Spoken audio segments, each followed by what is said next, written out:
Welcome to Quiet Scare, where horror doesn't scream, it whispers. These are real, documented experiences, carefully curated and adapted to keep the facts clear and the atmosphere calm enough for sleep. Please like and subscribe and tap the bell to catch each new episode. No more than 3 ads in the first 15 minutes, then a clean run to the end. Quiet documentary true narration with a literary edge for sophisticated listeners. Sleep well and dream dark.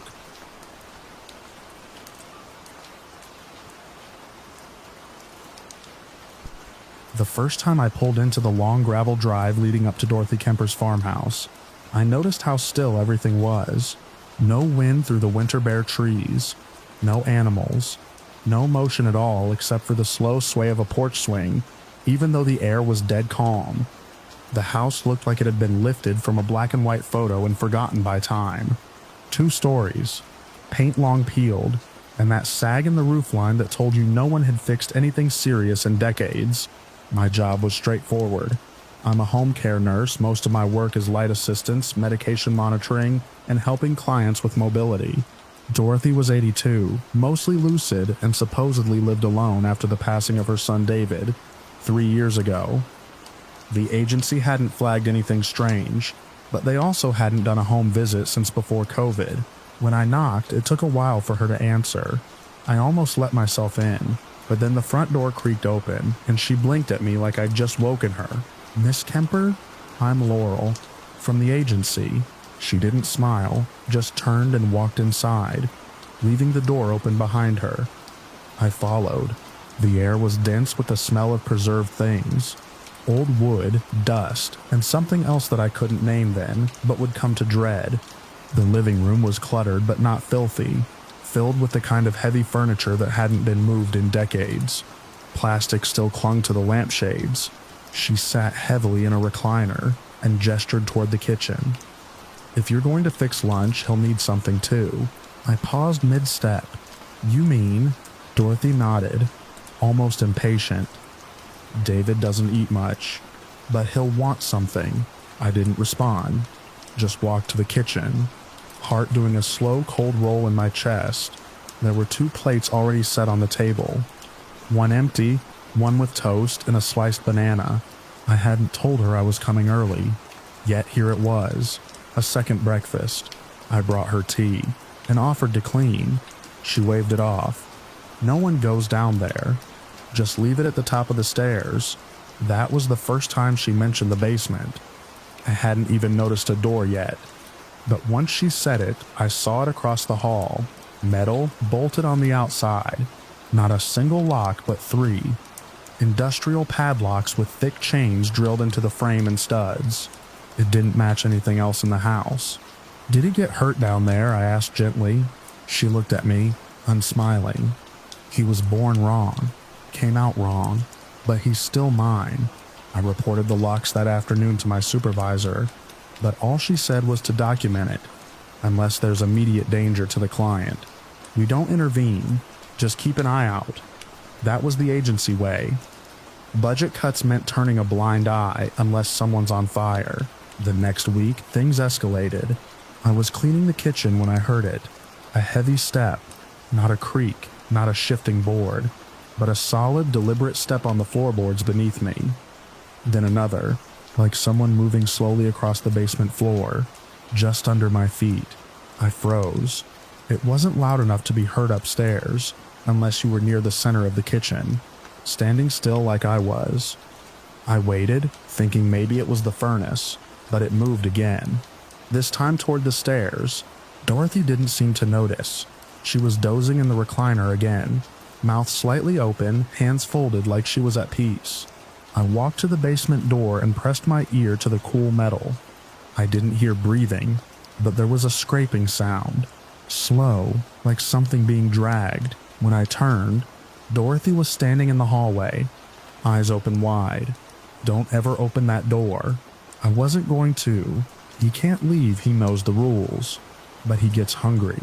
You have to respect that. That night, I didn't sleep well. I kept thinking of her face, how alert she suddenly became, how her voice changed from cracked and sleepy to something cold, final, not pleading. Commanding. I came back 2 days later with groceries. She hadn't asked for any, but I wanted an excuse. Something had settled into my brain like a splinter, unseen but catching on everything. She wasn't in the living room when I came in.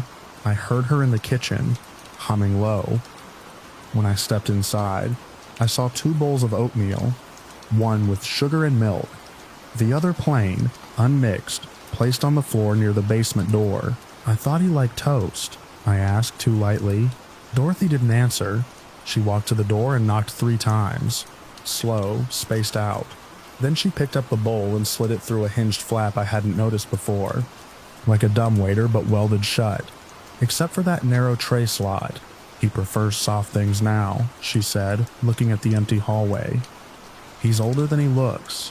I stood there for a long moment, groceries still in my arms. The oatmeal was gone from the tray when she pulled it back a minute later. From then on, I started writing things down. Times, sounds, what she said. I brought a small voice recorder and tucked it into my bag. It never picked up anything clear, just low mechanical hums, a kind of muffled movement, the occasional metallic scrape, but I knew what I heard with my own ears. There was one day I remember because the snow had just started falling, but I stayed longer than usual. Dorothy had a mild fall and needed help into bed. It was almost dark by the time I finished washing the dishes. I was gathering my things when I heard it, a knock. 3 times from inside the basement. I turned slowly. Nothing moved. The house was completely still again. I stepped closer to the door. Another knock. Same rhythm. Deliberate, I ran. The next morning, I called Adult Protective Services, gave a formal report. They said they'd send someone, but it might take days. Too many cases, not enough staff. When I arrived the following afternoon, the locks were gone. Just gone. Not broken. Not removed. No marks. The door hung loosely, slightly ajar. Dorothy was in the kitchen, stirring something thick and gray in a saucepan. She looked thinner. "He's not feeling well," she said. "You should go." I stood in the hall for a long moment. Then I did something I shouldn't have. I opened the basement door. The light at the top of the stairs was dead. I couldn't see more than a few feet down, but the smell hit me first. Sour metal and wet concrete. Decay. But not quite. Not human. I heard breathing. Not fast, not labored, just steady. And then I heard my name. Not spoken, just formed. Laurel. It came up the stairs without a voice, like my name had been swallowed, chewed, and exhaled. I closed the door hard and turned the lock, realizing too late that there was no lock anymore. Nothing to keep it shut. Dorothy stood behind me. She didn't look afraid, only tired. "He's learning," she whispered. "He copies now. He wants to be close." I left. I didn't resign, didn't file another report. I just stopped going. A week later, I heard that Dorothy had been found dead in her home. Natural causes, no mention of her son, no mention of the basement. I don't know what became of the house. Sometimes I search property records, but nothing ever updates. Sometimes when it's very quiet, I hear my name the same way. Drawn out, half-breathed, like it's finding its way to me from somewhere deep, far underground.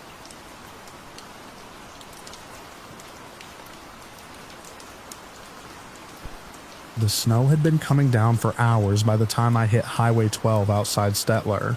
Visibility was maybe 20 feet, if that's just the hollow cone of my headlights pushing through the white. It was the kind of night you grit your teeth through, keep both hands on the wheel, and pray the call is false alarm.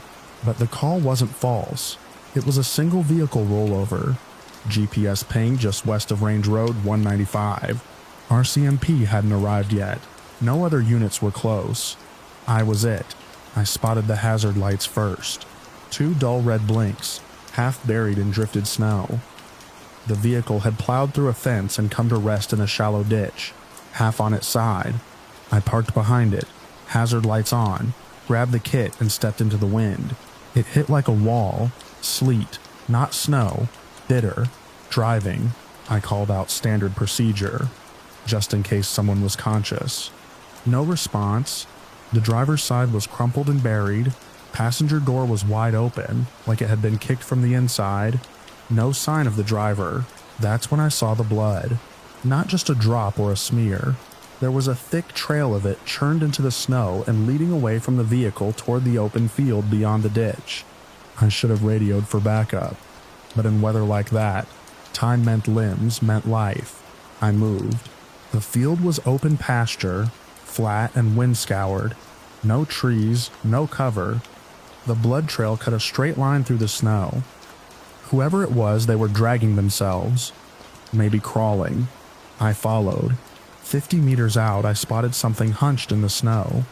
My first thought was that it was clothing, torn or bundled. As I got closer, it moved just slightly, enough to tell me it was a person. I dropped to my knees, kit open. "Sir," I called over the wind. "I'm with EMS. I'm here to help." He rolled toward me, slow and shivering. His face was pale, eyes glassy. No pants, no boots, just shredded fabric clinging to his upper half.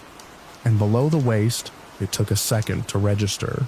The skin was gone, clean, not torn, not bitten, just absent. Muscle and sinew, raw and slick, exposed like a medical diagram. But there was no blood soaking the snow around him. There should have been. I pulled the thermal blanket from my kit and wrapped it around his upper body. Tried to apply pressure, though I couldn't find any active bleed. He grabbed my wrist, fingers like ice. "It took it," he rasped. I leaned in, wind clawing at my coat. "The wind?" he whispered. "The wind took it." I've heard all kinds of shock ramblings, but something about the way he said it. No panic, no confusion, just flat certainty froze me. Then he looked past me. I turned. At first, I saw nothing. Just the field, the swirling snow, the black strip of highway in the distance. But then, movement, subtle, like the air itself shifted wrong, folding in a way it shouldn't. It was there, maybe 30 feet out, hovering, not touching the ground, not exactly shaped either. It was as if the wind had congealed into a form, tall, thin, translucent, like plastic wrap held against a frame. Snow didn't touch it. It curved around the thing, spinning off as if repelled. It didn't make a sound. I blinked hard.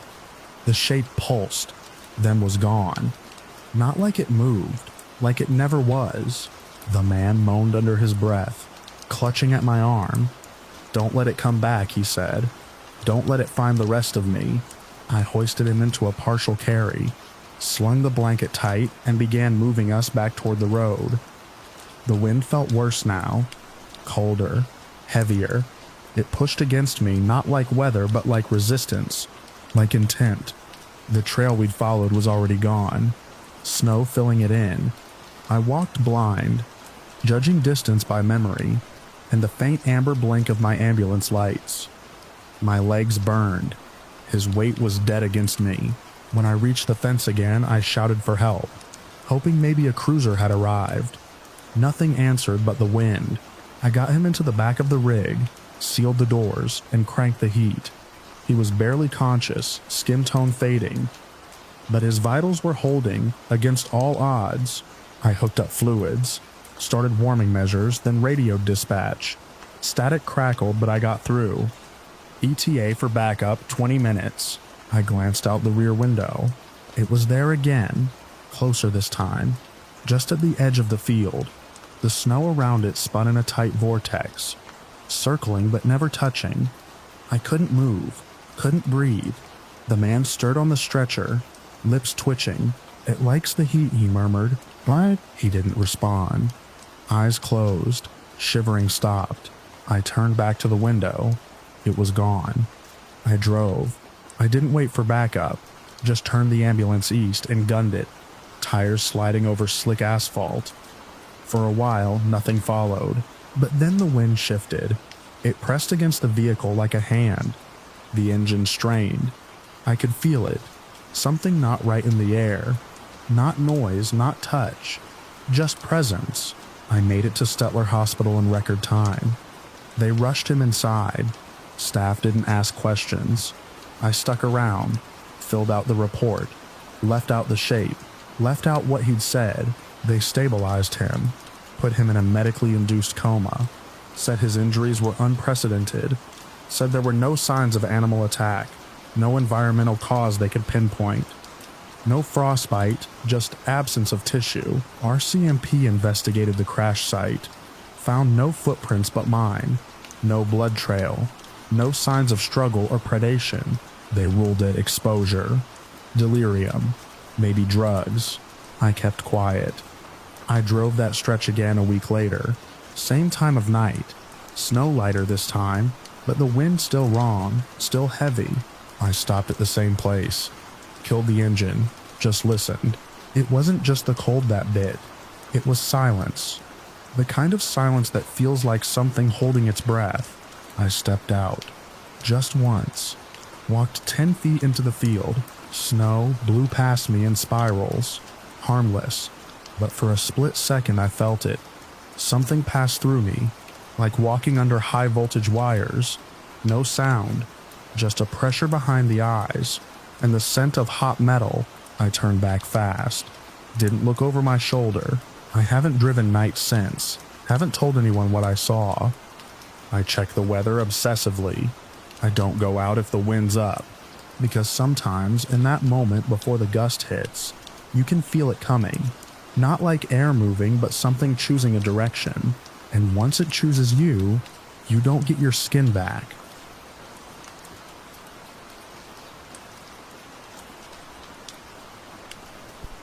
I took the night shift at Champion Elevator, mostly for the paycheck.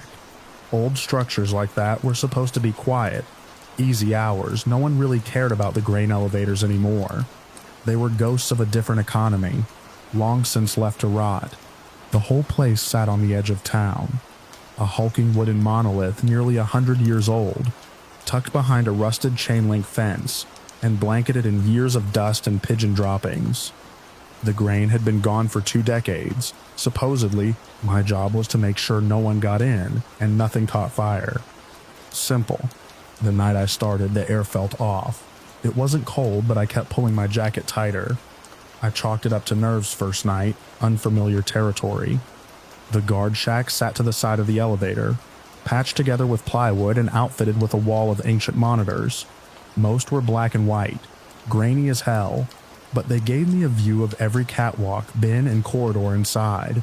I spent the first few hours sipping burnt coffee and scanning the screens. Nothing but static and stillness. Around 2 a.m., I caught a flicker of movement on camera 6. A blur of something could have been a bird or a trick of the light. I rewound the feed and squinted at the grainy footage. There it was again, a figure, low to the ground, crawling across the walkway between the main tower and bin 3. I checked the live feed. Nothing. I went out with my flashlight, boots crunching over gravel. The wooden frame of the elevator groaned in the wind, boards shifting like an old ship.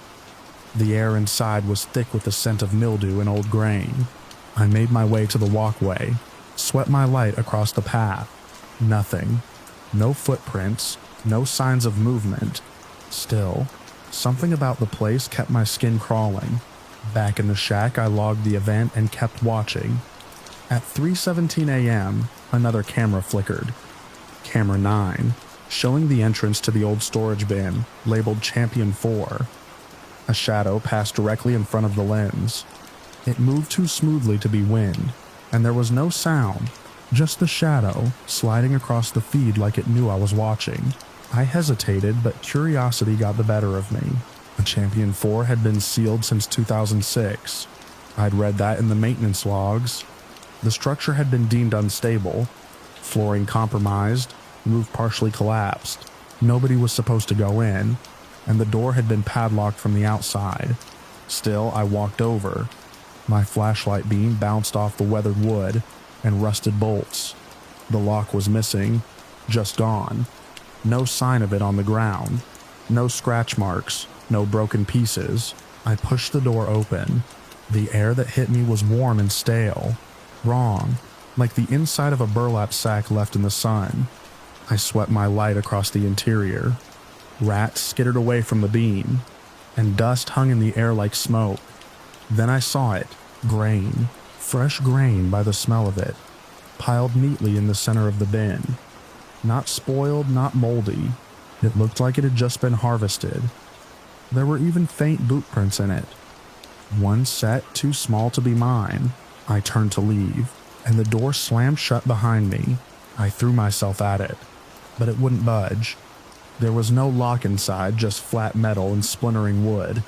I pounded on it, shouted, tried to kick it open, but it didn't move.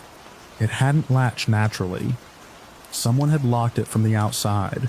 I turned around, backing into a corner, flashlight trembling in my hand. The grain pile was shifting, slowly, like something was burrowing into it from below. No sound, just the soft hiss of grain cascading over itself. I pressed back against the wall, heart pounding, mouth dry.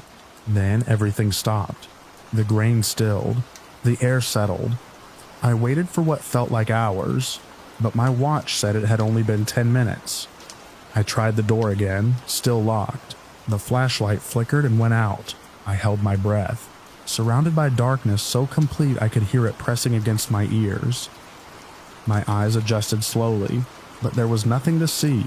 No windows, no light seeping through the wood, just the smell of grain and the faint sound of breathing that wasn't mine. It was faint, but steady.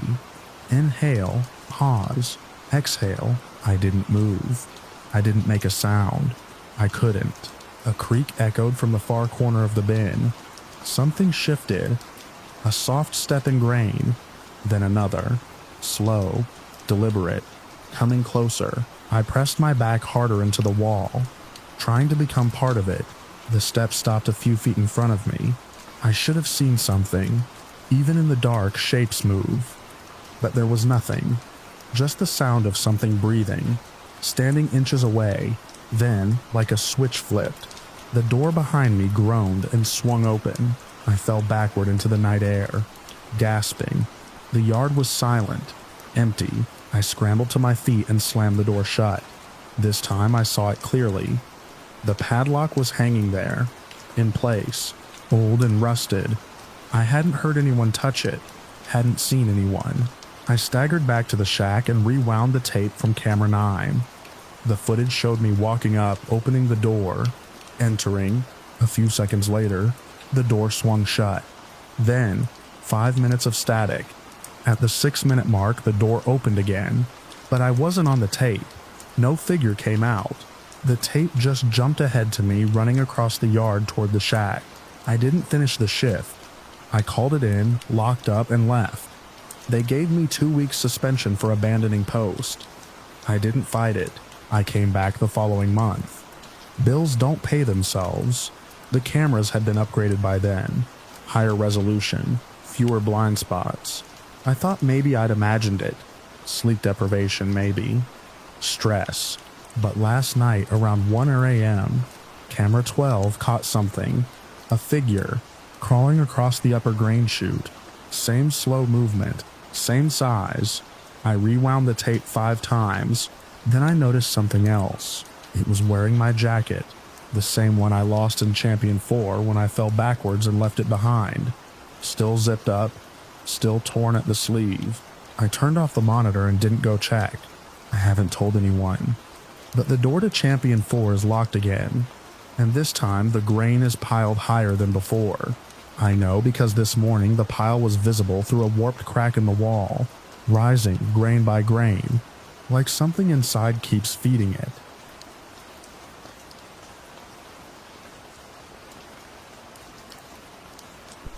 I took the last turn too fast and the gravel kicked up under my tires, but the Rowley Hotel came into view just ahead, tucked into the bones of a forgotten mining town no one had cared about in a century. It looked like it shouldn't still be standing. 3 stories of sun-bleached wood, most of the windows broken, the top floor sagging on one end like it had given up trying to hold its head high. I parked across from the shell of what used to be a general store and stepped out into air that smelled like dust and pine pitch. Noon sun painted everything harsh and colorless, shadows cutting hard lines on the ground. The only sound was the wind hissing dryly through weeds growing up through the cracked boardwalk. The Rolly was my third location that week. I was working on a series photographing abandoned hotels across the Southwest. Places that had once bustled with voices and music, now left to rot in silence. The Rolly was the furthest gone of any I'd visited. It hadn't been updated, protected, or cleaned up for tourists. There wasn't even a plaque, just stories whispered on forums by ghost chasers and lost history nerds. I walked the perimeter first. The back had collapsed entirely, leaving exposed beams and a rusted-out clawfoot tub still anchored to the floor of what used to be a second-story bathroom. Inside, the ground floor was scattered with broken furniture, mildewed wallpaper, and light shafts cutting down through holes in the roof. I took my time setting up. Tripod, wide-angle lens.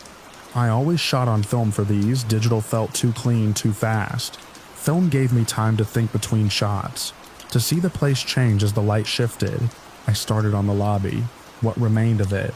A fallen chandelier, glass teeth scattered across the floor, a reception desk, warped and listing, still had a rusted bell on top. I pressed it once. It didn't ring. I made my way through the main floor slowly, framing each room from different angles. One corner room still had faded floral drapes clinging to a bent curtain rod. A small child's shoe sat in the middle of the floor, untied and scuffed. I don't remember placing it in the shot, but it was in the frame when I clicked the shutter. After a couple hours, I took a break out front and sat on the porch steps with a warm bottle of water. That's when I heard it. Music. Not loud but clear. Piano chords and laughter, muffled like it was coming from inside. I stood up fast. The building was dead quiet again. Just the wind pushing through broken slats. I thought maybe I'd picked up a radio signal, someone driving through the hills, but there was no reception out here. I'd checked earlier, trying to load the topography map. Back inside, I resumed my shots. The second floor had a long hallway, doors on either side, most hanging off their hinges. As I stepped through the threshold, I felt something change. Not temperature. It was still hot and stale, but density, like the air, thickened. My steps sounded sharper. Floorboards groaned underfoot like they remembered who they used to carry. I was lining up a shot of a room at the end of the hall when I noticed movement in the viewfinder. Just for a second, I froze, adjusted the focus, and saw nothing. Just tattered bedding, sunlight on cracked plaster, an overturned chair. I took the photo anyway. It wasn't until 3 weeks later in the dark room that I saw them. In that hallway shot, blurred in the shadows, were 3 figures, one near a doorway, 2 further back, partly turned. Not clear, no faces, like someone had dragged a brush through the emulsion mid-development. But they were there. Not dust, not damage. Real shapes, too solid to be mistakes. Another photo. The reception desk. Someone behind it. A woman, I think, wearing what looked like a uniform. Her face turned, blurred just enough to ruin detail but not presence.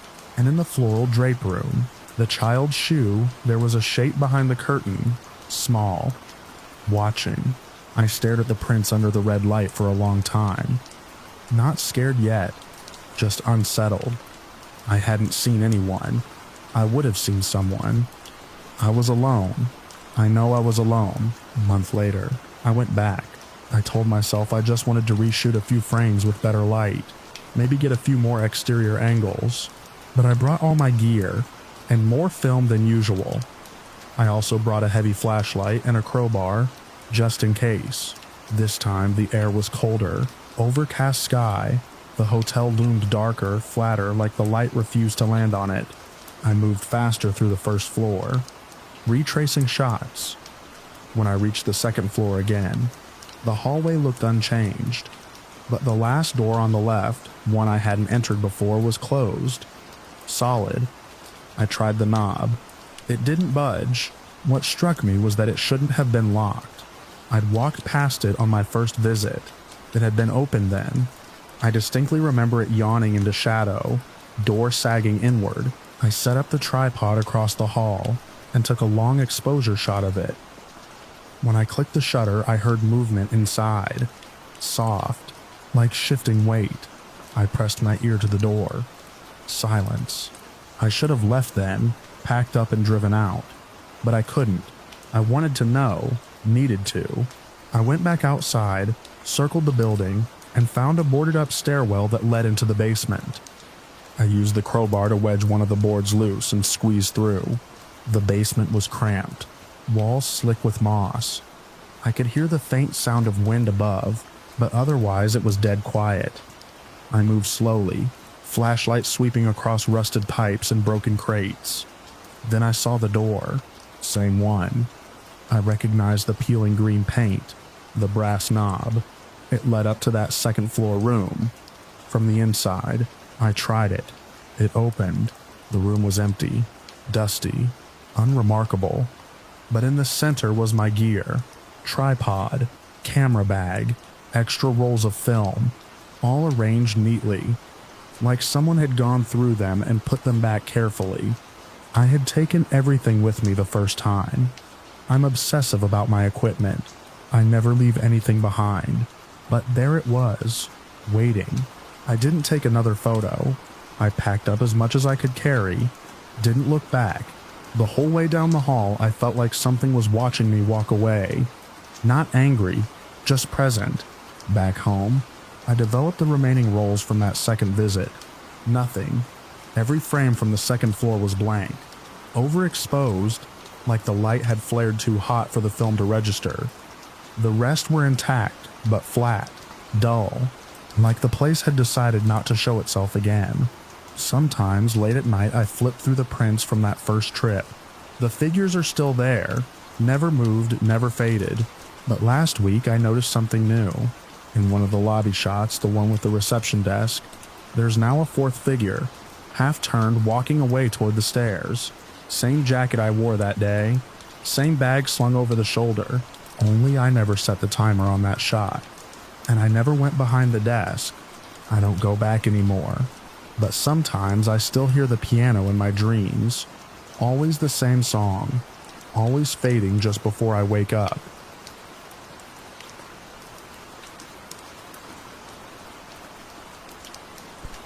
I never used to believe in places having intentions. Structures, geography, abandoned sites. We like to think they're just environments. Passive, static.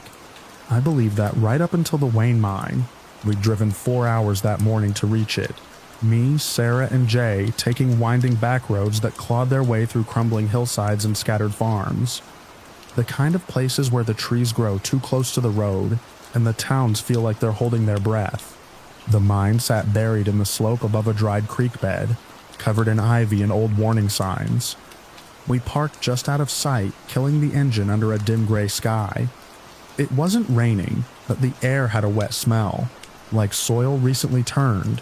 The three of us had been urban explorers for a few years. We documented abandoned hospitals, forgotten schools, collapsed bunkers. It was part thrill, part obsession. And mines? Mines were gold.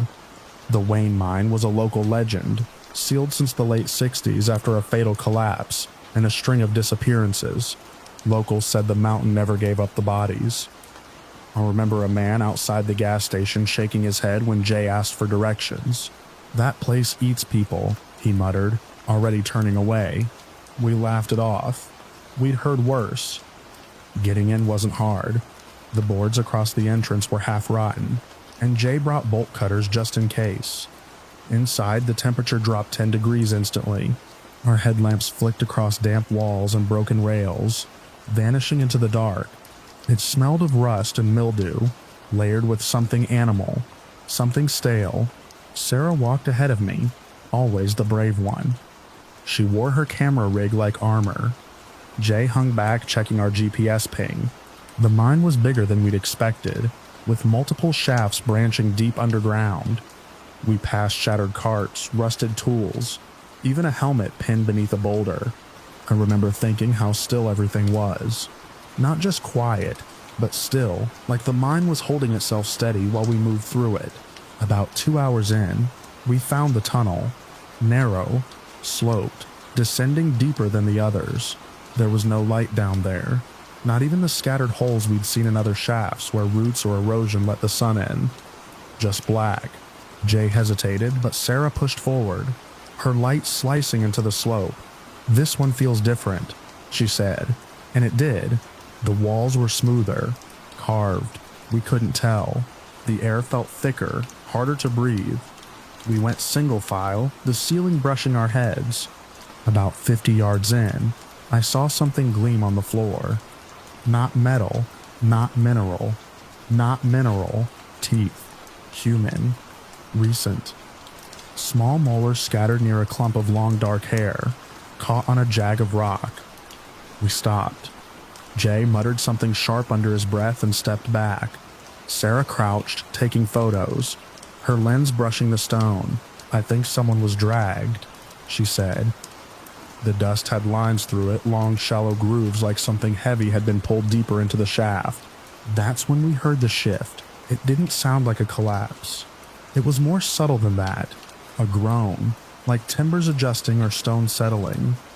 We turned and ran, but we were too late. The entrance was gone. Not entirely, there was still a hole, maybe the size of a backpack, but the upper layers had fallen in, blocking the tunnel mouth with broken rock and twisted supports. Jay started digging with his hands, coughing in the dust. I tried the radio. Nothing but static. Sarah stood staring at the hole. "No way any of us fit through that," she whispered. She was right. It was too small even for her. And she was 5'3" on a good day. We didn't panic. Not yet. We'd been in bad spots before. Flooded tunnels, locked boiler rooms, even a collapsed stairwell once in a power plant. We'd get out. We just needed to backtrack, find a side shaft or a vent. So we kept moving. The mine narrowed again after the collapse. We followed a slight draft downhill, reasoning that air meant an exit. We passed another clump of hair, lighter this time, gray blonde, still fresh. That's when Jay started breathing funny. Short gasps like he couldn't catch his breath. He leaned against the wall, muttering about needing to rest. Sarah and I argued. I wanted to press on, but she wasn't leaving him. So we stayed. 30 minutes, maybe more. I saw the first shape during that pause.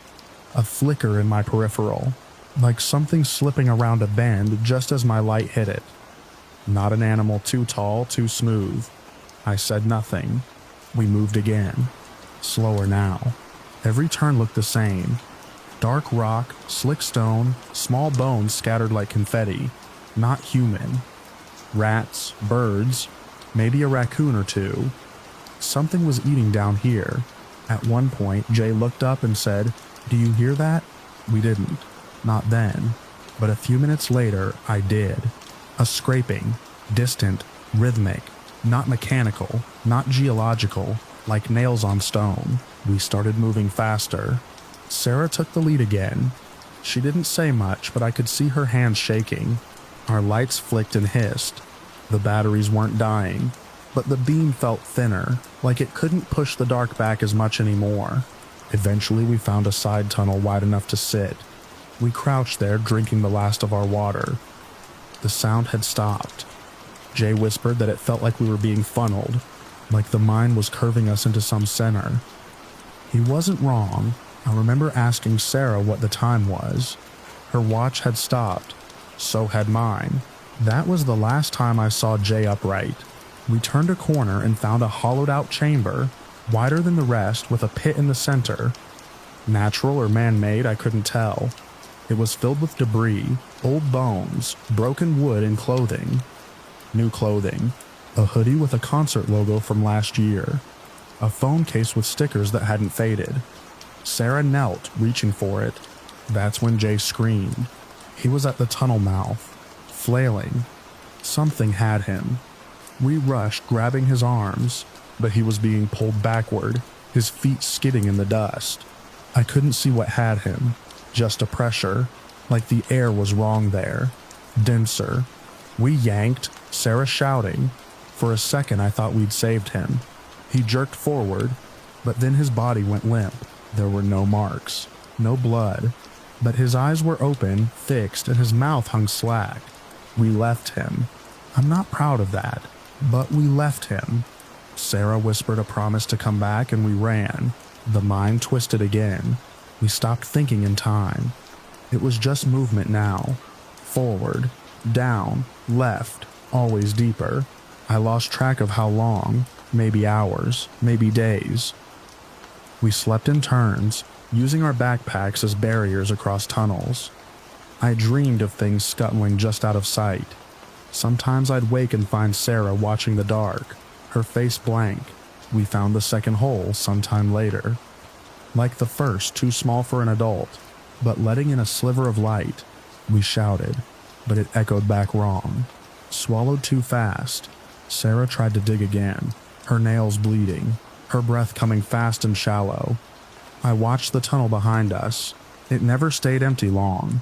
I think the mind wanted us to believe we had a chance. She snapped after that, said she saw a face in the wall, flat, pale, with no eyes. She wouldn't go forward anymore, just sat, arms around her knees, whispering something I couldn't make out. I stayed with her until I couldn't. I moved on. The tunnel changed again.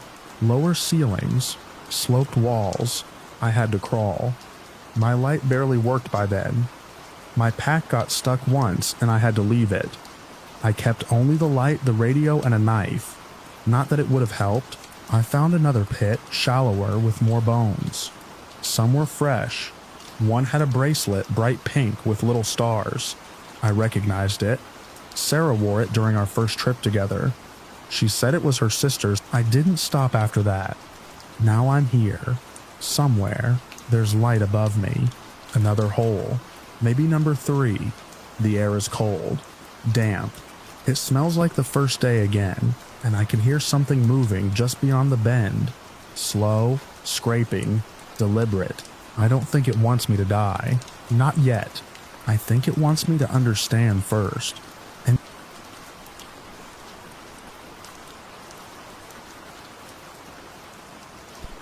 it was just past 11 p.m. when I hit the warning light. The fuel gauge dropped faster than I expected. I'd last filled up in Dodge, assuming I had more than enough to make it past the prairie stretch. But the headwind had been brutal all day. There were no stations marked for another 60 miles, and I wasn't going to make it. I pulled onto a shoulder that barely deserved the name. Cracked asphalt edging into open dark prairie. No houses, no lights, just a long black strip of road under the stars. My rig idled like a tired beast, the hum of the engine swallowing the emptiness around me. I toggled the GPS again, swiping through nearby stations. Nothing. No towns either. Just endless flatlands and occasional fence lines. Then I saw it. A small green road sign, half tilted and rusted. Dorothy, 1 mile. No listing on the map, but it was a direction. I nudged the truck into motion and rolled slow off the main route, tires bumping onto a narrow side road that cut east. The turnoff took me into something older. The pavement changed, faded center lines, shoulder broken into patches of gravel and prairie grass. I passed no cars, no streetlights, just a line of leaning telephone poles, half of them sagging. Then, almost like a mirage, Dorothy appeared. It was barely a town. A wide spot with maybe 4 buildings clustered around a small cracked concrete square. There was a diner, a 2-pump gas station, a boarded-up hardware store, and what looked like a post office with its windows painted black. Every sign was faded, paint peeled to gray, but the station lights were on. Dim yellow bulbs over both pumps, and a buzzing open sign in the window. I parked under the overhang. The place had no brand name. Just gas and goods in hand-painted letters across the roof. I stepped out into dry wind and silence. The pumps looked old, like really old, metal-sided with analog dials. I'd never seen that model still operating. No card reader, no digital screen. I walked inside. The bell over the door clanged. Not a chime, a full metal clang like someone had jammed an old farm bell to the frame. The interior smelled like motor oil and dust. A single aisle of shelves stood half-stocked with canned goods, faded snack wrappers, and a whole rack of cigarette brands I hadn't seen in decades. A Coca-Cola fridge hummed in the corner, glass fogged with condensation. The attendant looked up from behind the counter. He was old, pale eyes, paper-thin skin over heavy cheekbones, hair yellowed like tobacco. He wore a gray service shirt with a name patch that had long since faded to white. "Truck out there yours?" he asked. I nodded. "Need fuel. Can I still fill up?" He gestured with one hand, slow. "Sure. Pump 1 still feeds." I went back out and lifted the nozzle. The numbers clicked manually as I fueled, and I watched the gallons tick up. When I hit 50, I stopped. That should be enough to get me clear. Back inside, I handed the man 100. He pulled out the drawer and counted change. Then he handed me a few bills and some coins. That's when I noticed. The $5 bill he gave me was an old-style greenback. No watermarks, no color-shifting ink. The paper felt different, thicker, almost. I looked at the coins. A quarter dated 1969. A dime with Roosevelt's face worn smooth. "This currency's old," I said. He blinked at me slowly. "It's good, just different." I didn't argue, just took the bills and stuffed them into my pocket. I wanted out of there. Something about the silence in that store was wrong. Not just quiet, but drained, like no one had spoken for a long time. As I stepped back onto the porch, I heard an engine, not mine. Headlights approached from the east. Same narrow road I'd come down. A truck, but not just any truck. It was a red Kenworth W900. Same color, same stripe, same sticker on the fender. I froze. It was my truck, and it was moving fast, barreling west toward the highway. I caught a glimpse of the cab interior through the windshield. The driver looked just like me. Same hat, same blue shirt, same face. I stood still as it passed, a gust of prairie wind following in its wake. The other me didn't look back. I turned slowly to the old man behind the counter, but he'd stepped outside too, leaning against the frame of the door. He didn't say anything, just watched the road like it didn't surprise him. "What the hell was that?" I asked. His gaze didn't move. Sometimes folks go by twice. I didn't wait for more. I climbed into my rig and turned the key. The engine caught on the first try. I swung the wheel hard and backed onto the road, following the taillights except they were already gone. Nothing ahead but the blacktop and the faint outline of the sign I'd seen on the way in. Dorothy, 1 mile. But the sign wasn't rusted anymore. It was clean, bright green with reflective lettering. Back on the main highway, the GPS reloaded. Still no Dorothy. No side road, no gas station, just empty prairie.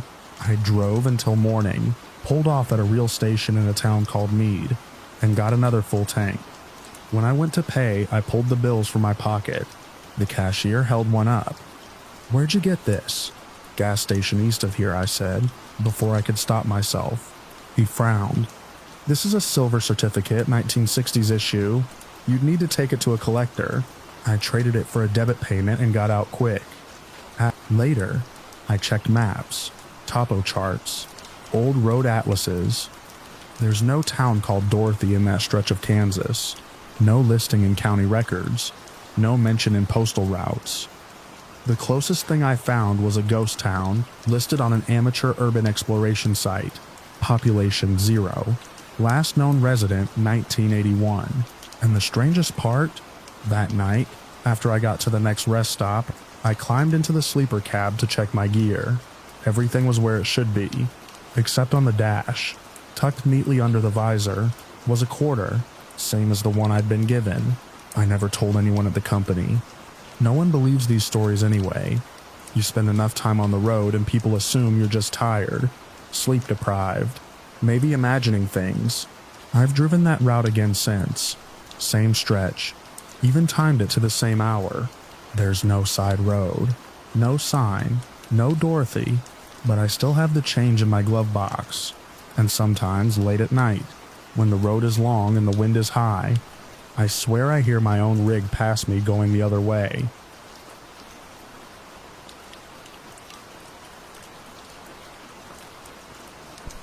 I remember waking up to the sound of the upstairs radiator groaning.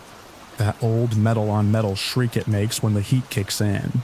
It was dark outside, and my phone was face down on the floor. Not on the nightstand where I always leave it. When I picked it up, the screen was cracked through the middle like a bolt of lightning had hit it. The date on the lock screen stopped me cold. January 18th. The last thing I remembered was brushing my teeth before bed on the 10th. I sat there for a long time trying to understand if it was some kind of software glitch or if I had just misread it. But the news notifications matched. Weather alerts, articles, posts I had no memory of. 8 days. Just gone. No dreams. No in-between flashes. Nothing. I was just here. The apartment didn't feel right either. It wasn't anything overt at first, just a layout of things. My keys were in the freezer. There were forks in the bathtub. A pile of clothes I'd never seen was stacked neatly near the front door. All in my size, but none of it was mine. I walked around the apartment slowly, noting every strange thing like I was piecing together a break-in. Only nothing was stolen. A clump of my hair, maybe 2 fistfuls, had been stuck with packing tape to the inside of the closet door. My fingernails were jagged and short, some broken below the quick. My back itched. When I checked in the bathroom mirror, I found 4 thin, parallel scratches down the middle of my spine, too clean and evenly spaced to be random.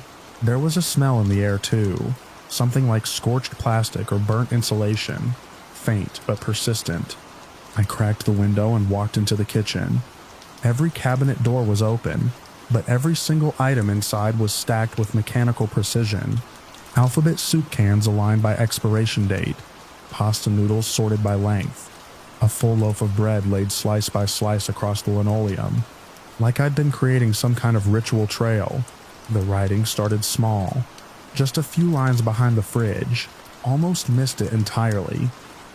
It wasn't English or any language, really. It looked like symbols drawn with a dry marker, each one a small tower of loops, curls, or hooked angles. No repeated patterns, no order, just there. I scrubbed them off with vinegar and an old sponge, and tried not to think about it. By the 3rd day after I returned, the sleep stopped coming. My body felt rested, but something inside wasn't. I would lie still for hours at night, eyes closed but never drift. My thoughts raced, skipped, collapsed in on themselves. When I stood up too fast, the walls would shimmer, not like vertigo, but like they were trying to stretch and pull away from me. That's when the noises started. A low hum, not quite like a machine, but not natural either. It came from the corners of the apartment. Never the same place twice. I would stand under the vent and hear it above me, move to the window and it would vibrate behind the couch. Always at the edge of perception, like it didn't want to be heard, like it was checking to see if I was still paying attention. The scratches multiplied. Not deep, but precise. Always in groups of 4, as if something small had touched me in my sleep on my thigh, behind my knee, across my ribs. I started photographing them thinking maybe I could show someone, but the photos never showed the marks clearly. The light washed them out, the lines blurred. Even with flash, the skin just looked irritated, nothing more. I stopped leaving the apartment. I stopped answering texts. I wasn't sure who to trust or how to explain what I didn't understand myself. Something had happened. Something was still happening. I felt watched, not in the paranoid sense, but like I was the only moving piece on a very specific board, and whatever had moved me off it was waiting to see what I'd do next. By the 5th day back, the writing was on every wall. Most of it was behind furniture, under the rug, on the ceiling inside the pantry. Some of it was only visible with a blacklight I found in the junk drawer. Every symbol was different, but they began to cluster. They formed long vertical columns, almost like lines of code.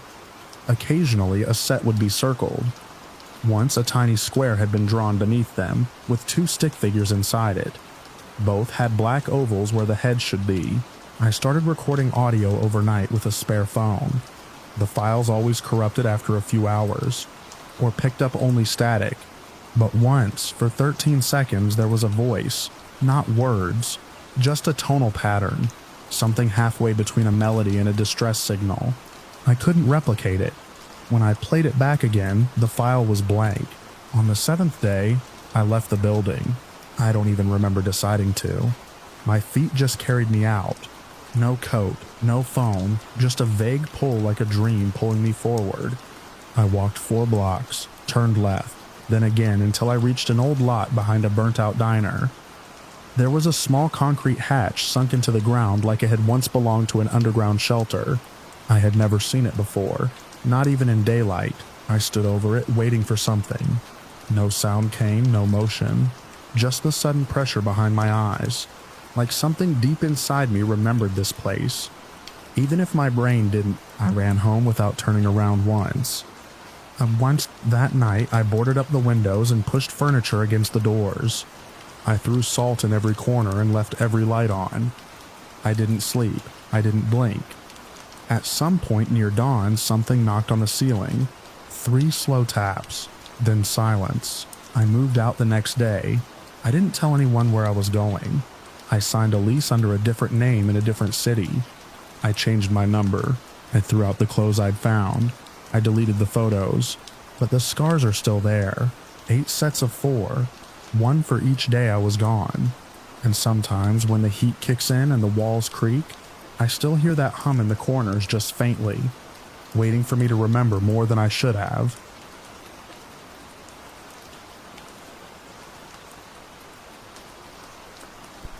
The air in Drumheller always felt dry, like the bones of the place had been left too long in the sun.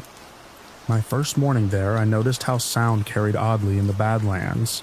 Even footsteps seemed to echo too far.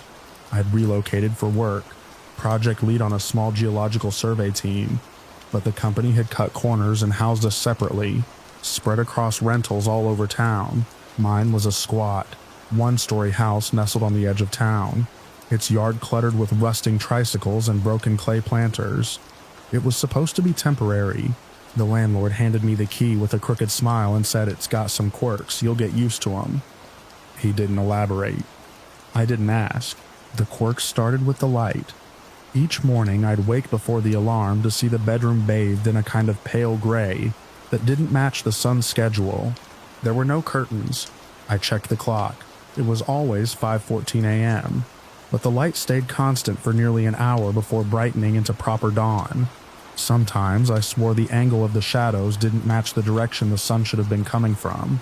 I chalked it up to orientation, elevation, maybe a weird quirk of Drumheller's carved terrain. The real trouble started the 3rd night, when I sat in the kitchen writing up notes from the day and heard my own voice coming from the hallway. It was faint, distorted, like a recording played through old speakers, but it was unmistakably me. I froze. The voice was saying something I hadn't yet said, something I wouldn't say until the next day, in a phone call to my supervisor. Word for word, I stood. The hallway was empty. No speakers, no open windows, nothing that could have picked up my voice. I checked every room.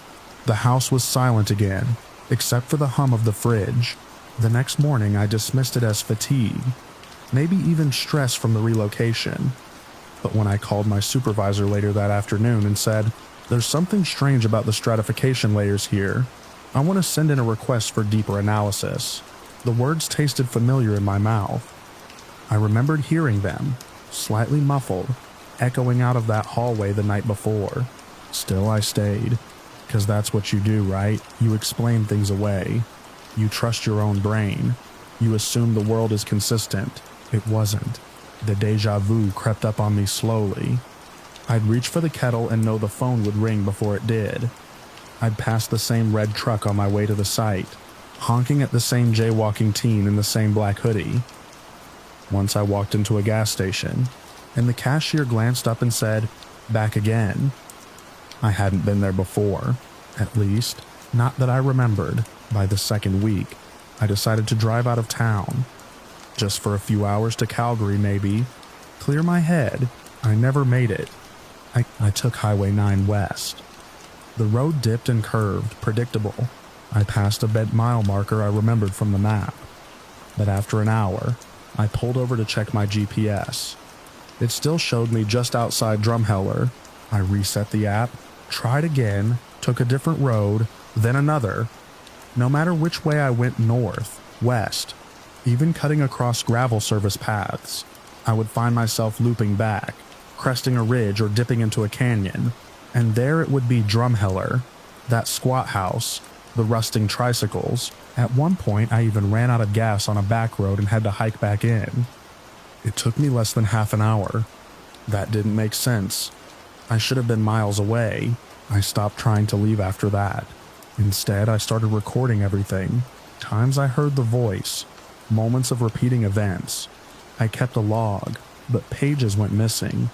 I'd write down what I remembered, only to find those entries blank the next morning. Sometimes whole pages were torn out.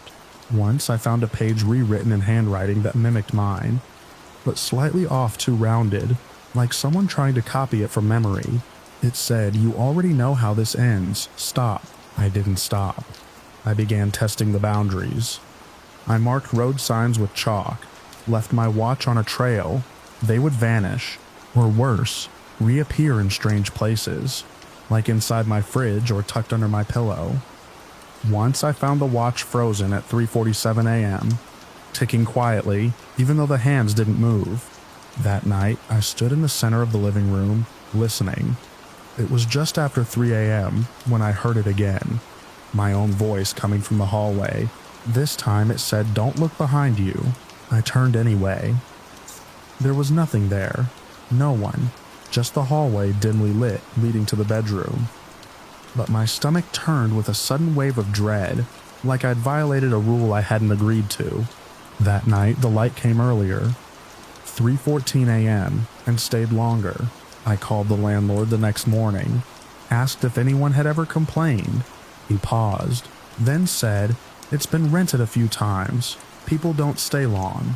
I asked why. He hesitated again. Then carefully, they stopped calling. Eventually mail starts piling up. Then someone else comes along, like you. I asked if he'd ever seen anyone leave. He didn't answer, just hung up. I didn't see him again after that. Some nights I could hear movement outside, like footsteps circling the house. I tried to catch them once, threw open the door and rushed out, but there was nothing, just wind carving dry channels through the dust. The door slammed behind me. When I opened it again, the furniture inside had shifted slightly. The clock was missing from the wall. My laptop, which I'd left open, was closed and warm to the touch, like someone had just used it. I stopped using the bedroom. I slept on the couch with the lights on, but the house grew bold. I'd wake up to the TV playing static, even though it wasn't plugged in. The microwave would flash 12 all, over and over, even if I reset it. Once the bathroom mirror reflected the kitchen behind me, instead of the hallway. I tried smashing it. When I came back hours later, it was whole again. There's a loop here, some curl in time or space that's anchored to this town. Maybe to this house. I've tested it a dozen ways, but I'm always pulled back to the same beginning. The red truck, the shadow light mornings, the voice in the hallway. Each time it feels thinner, like I'm wearing through layers of reality. Last week, I watched myself walk down the hall. I was holding a cup of coffee and mumbling, a perfect mirror of my morning routine, but I was watching from the living room couch. Then I blinked, and I was back in the hallway, coffee in hand. I don't know how long I've been here. The calendar says it's January, but I remember the heat of July just a few days ago. The days blend, twist. Time doesn't obey. I tried leaving again yesterday, got in the car, drove east this time. Same result, looped back into town. This time I passed myself walking toward the store. We didn't make eye contact. I haven't gone outside since. Sometimes I wonder if I never left the hallway that night when I heard my voice. Maybe this is what the loop is. Maybe this is the cost of turning around. But I still write, even if the pages vanish. I still keep track. I still search for the edge, because there has to be one, doesn't there? And if not, maybe someone else will find this. Maybe you already have. Maybe you're next.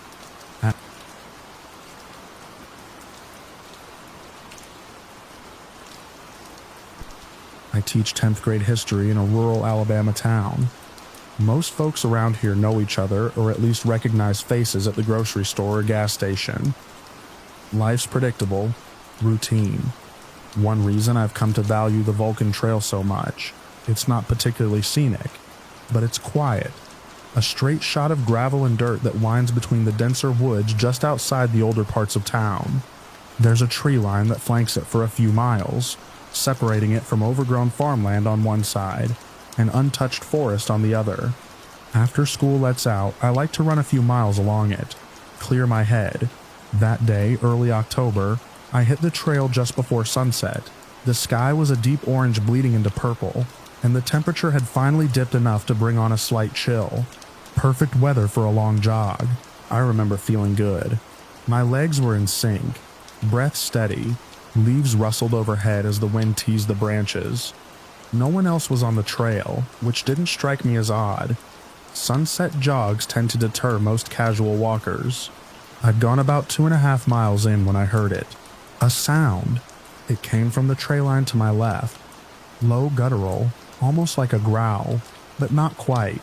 It wasn't loud, but it cut through everything else, silencing the birds, the rustling leaves, even the rhythmic thump of my own footfalls. I stopped in my tracks and pulled my earbuds out, thinking maybe a coyote or wild dog had wandered close to the trail. But the woods stayed quiet after that. Too quiet. Then it came again. A little louder this time. Not a growl, not a bark, not even a snarl. It was wet, like something breathing with a damaged throat. Guttural and vocal. Too vocal. It didn't match any animal I'd ever heard in these parts. And I've lived here my whole life. My dad used to hunt. I've seen coyotes, bobcats, even the occasional bear. But this was different. It felt off, like it was trying to mimic something, like it wanted to be heard. I squinted into the trees. The trail where I stood had a break in the brush, maybe 15 feet wide, a narrow opening where the undergrowth dipped into a slight ravine. On the far side, the trees thickened into dark silhouettes, trunks close together, almost unnaturally so. That's when I saw it. At first I thought it was a tree stump, but it moved, a shape, darker than the shadows around it, hunched and motionless just inside the tray line. At first it blended in like camouflage, but as my eyes adjusted, I made out the contours, long arms, a body low to the ground but too wide, too long. The torso was sunken, almost concave in the middle. Its limbs were wrong, too many joints, bending in unnatural ways even as it stood still. And then I saw the eyes. It was watching me, not the way a deer or even a predator watches. Those eyes were too focused, too intelligent. It wasn't sizing me up as food. It was studying me, assessing me. I felt something that I haven't felt since I was a child. Waking up from nightmares of something standing in my room, a deep primal alertness, like some old part of my brain. The animal part knew exactly what I was looking at, and wanted no part of it. The creature didn't move. Not at first, it just watched. I thought about running, I really did, but something in me said don't. Like movement would provoke it, so I backed up, slow and steady, never turning my back.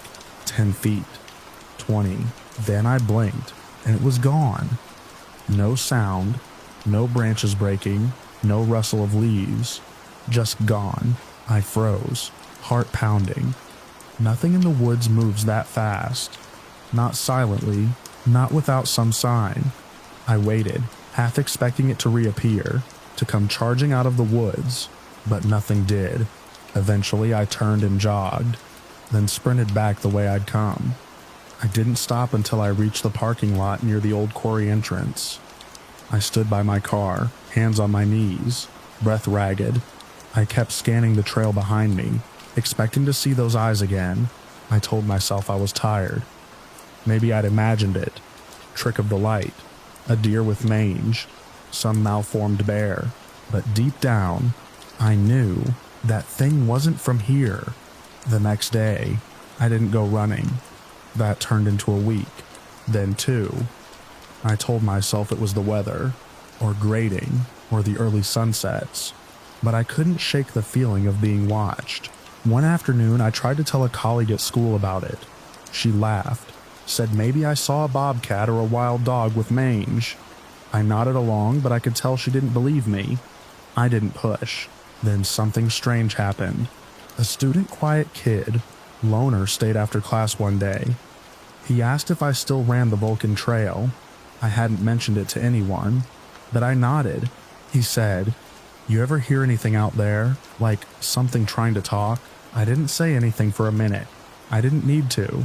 He nodded slowly. "Yeah, thought so." Then he left. No explanation, just that. That night I couldn't sleep. I kept thinking about those eyes, the way they looked at me. Not hungry, not angry, curious, like it was waiting. So I went back. I don't know why. Maybe I wanted to prove to myself it wasn't real.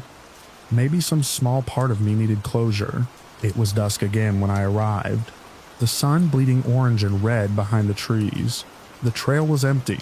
I walked this time slow, listening for anything out of place.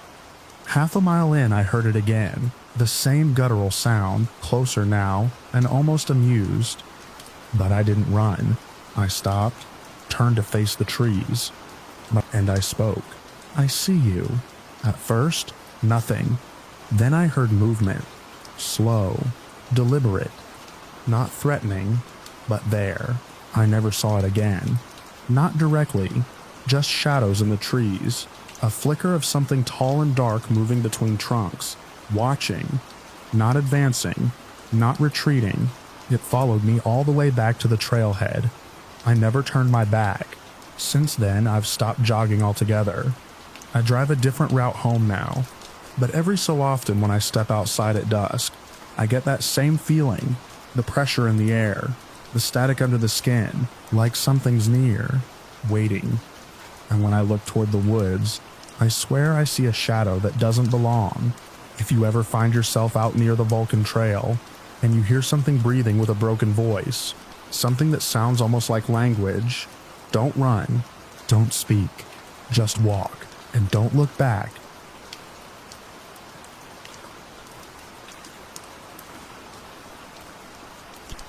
I was still jet-lagged when I first stepped out of my truck and heard the wind press against the rusted grain silos at the edge of the Hannah farm.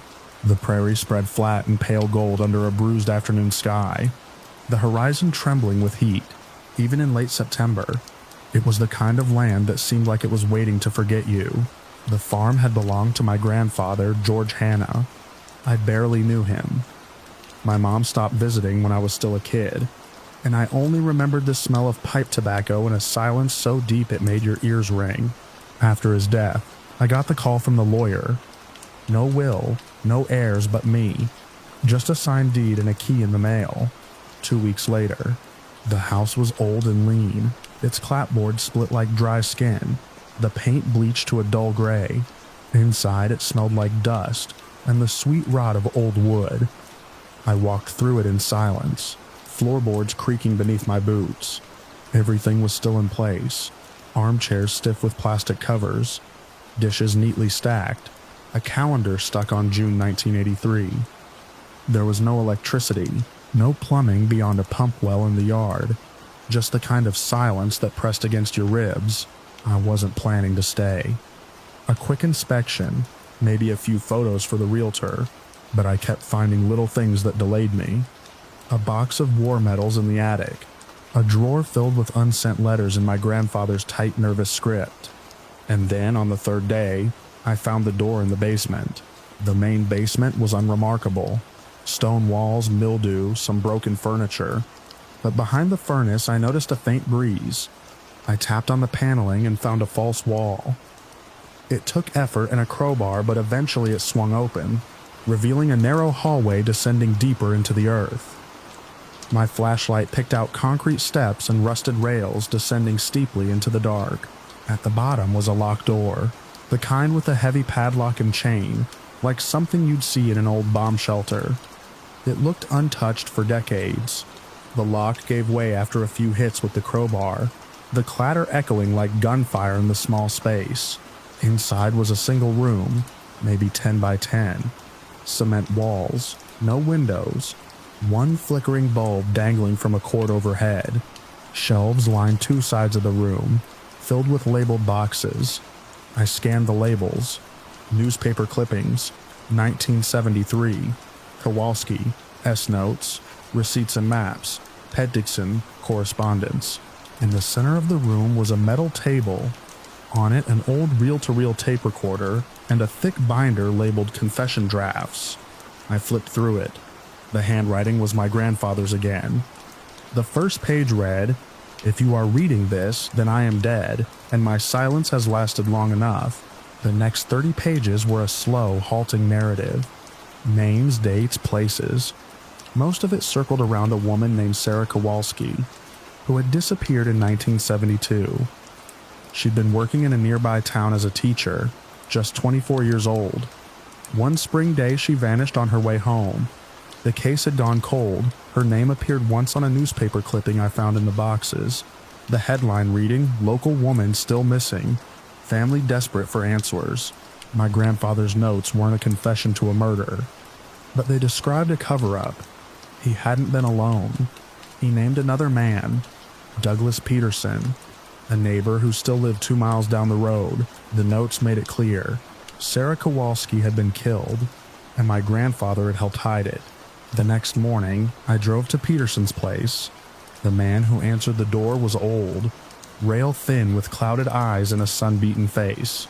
His house was smaller than ours, cluttered with tools and the smell of motor oil. When I told him I was George Hanna's grandson, he went very still. We sat on his porch, the wind pushing the cornfields like waves. I told him what I'd found, carefully watching his face. He didn't deny it. He just asked if the old man had kept it all, and when I nodded, he looked out over the fields and said, "I always figured he'd outlive me and take it to his grave." Peterson spoke in fits and starts. He was younger than George back then, only in his early 20s. Said Sarah Kowalski was a problem, though he never said why. That part was always vague.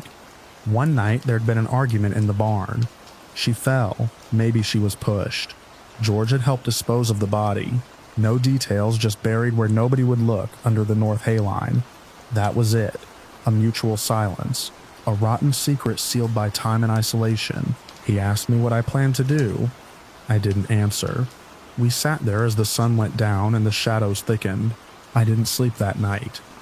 I reread the binder, pored over the maps, listened to one of the old tapes. It was mostly my grandfather speaking in a slow, low voice, rehearsing his confession, correcting himself, crying once near the end. The next morning, I drove to the county sheriff's office. I brought the binder, the boxes, the tape.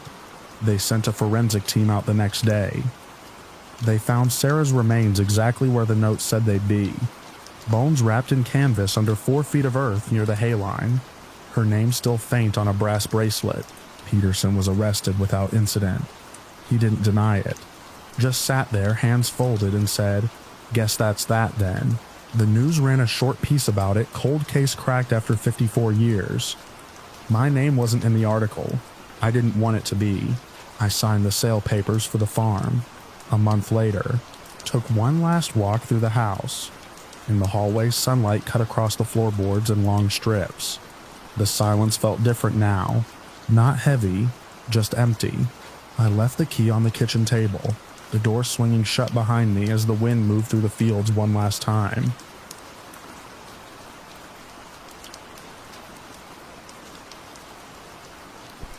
It started with a ferry ride and a folded letter in my coat pocket. I'd been dispatched from the mainland to investigate a missing persons report.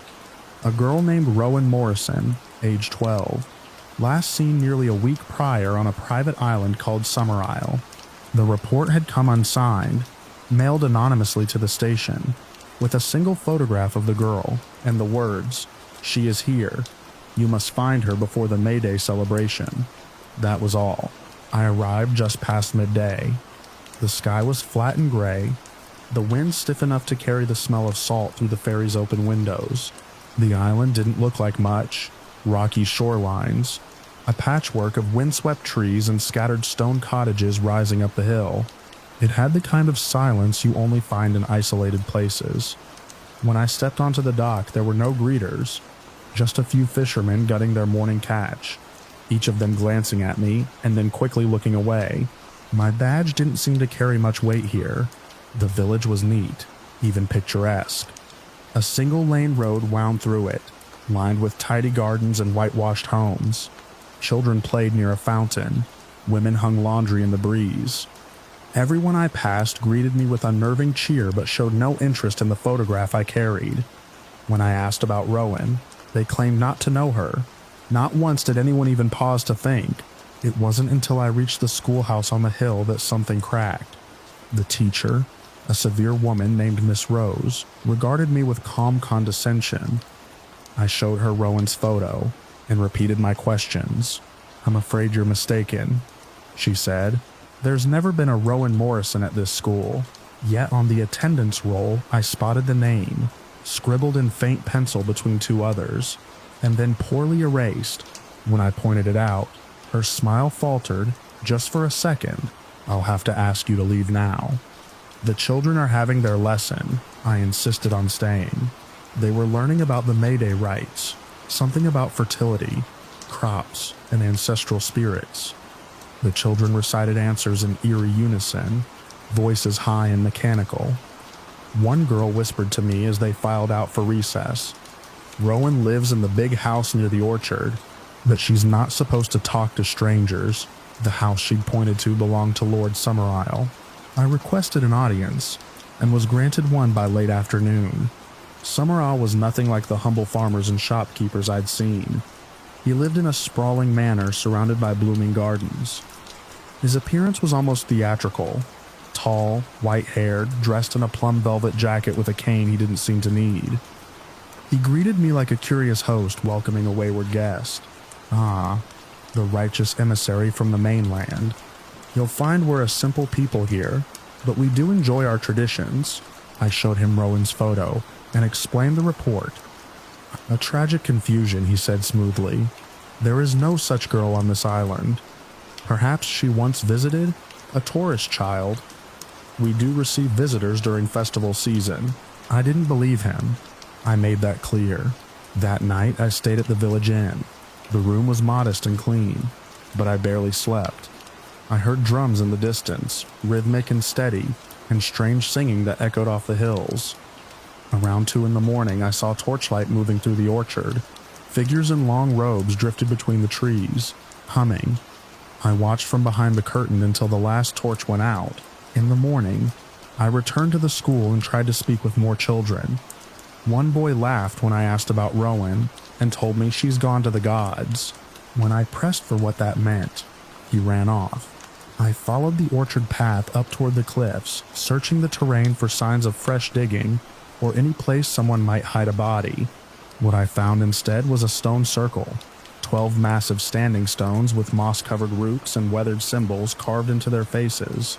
At the center lay a flat slab, stained dark. There were flowers placed at its base, freshly laid. I photographed everything and returned to the manor. Lord Summerisle didn't deny the site's existence. "Our ceremonies predate your churches," he said. "We revere the old ways. The land here is harsh. The harvests depend on balance. Sacrifice is symbolic now, of course. Theatrical, like your communion wafers. But someone reported a missing child," I said. "Someone wanted me to come here." "Yes," he said, smiling. "Strange, isn't it? The more I tried to push, the more resistance I met. The villagers began to avoid me entirely. Doors didn't open when I knocked. The innkeeper stopped speaking to me. I requested a search warrant over the radio, but reception was poor and the ferry had stopped running due to engine trouble. On May Day morning, the entire village gathered in the square. Men wore antlers, women wore garlands, children danced around a maypole. I demanded they stop the festivities until Rowan was found. Lord Summerisle politely declined. I made my way to the manor. Uninvited, inside the house was quiet. I searched room after room, eventually finding a locked door in the east wing. I forced it open and found what looked like a child's bedroom. Small shoes, old toys, and on the desk a scrapbook with the name Rowan, pressed into the leather. I turned to find Miss Rose standing in the doorway. She was chosen, she said softly. As are we all, in time. That was when they seized me. I don't remember the full struggle. I was struck from behind. When I awoke, it was late afternoon. I was bound, hands behind my back in the stone circle I'd found days earlier. Around me stood the entire village, dressed in ceremonial garb. Lord Summerisle approached with a calmness that chilled me. You came of your own will, he said. A Christian, righteous, devoted. The island has chosen you. You lied about the girl, I said. You used her to draw me here. She is quite real, he said, and she is quite safe. But you are needed more. They carried out the rite with a terrifying joy. There was music, dancing, chanting. I was placed inside a towering structure made of straw and timber, shaped like a man. The villagers lit torches and surrounded it as the sun began to set. I screamed until my voice broke. The fire spread slowly. First smoke, then heat, then the crackle of flame against dry wood. I looked out through the gaps and saw Lord Summerisle raise his arms. The crowd cheered. Someone began to sing. Through the thick smoke, I thought I saw a child watching from the trees. A girl in a white dress. Her face was calm, Rowan, and then the sky turned black.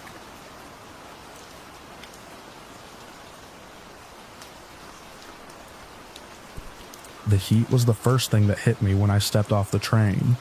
Not the kind of heat you escape from with shade or water. This was the kind that settles on your skin and seeps into your bones. The platform was little more than a sun-baked strip of concrete in the middle of red dust and humming flies. I'd taken a detour on my way back from the small town where I taught.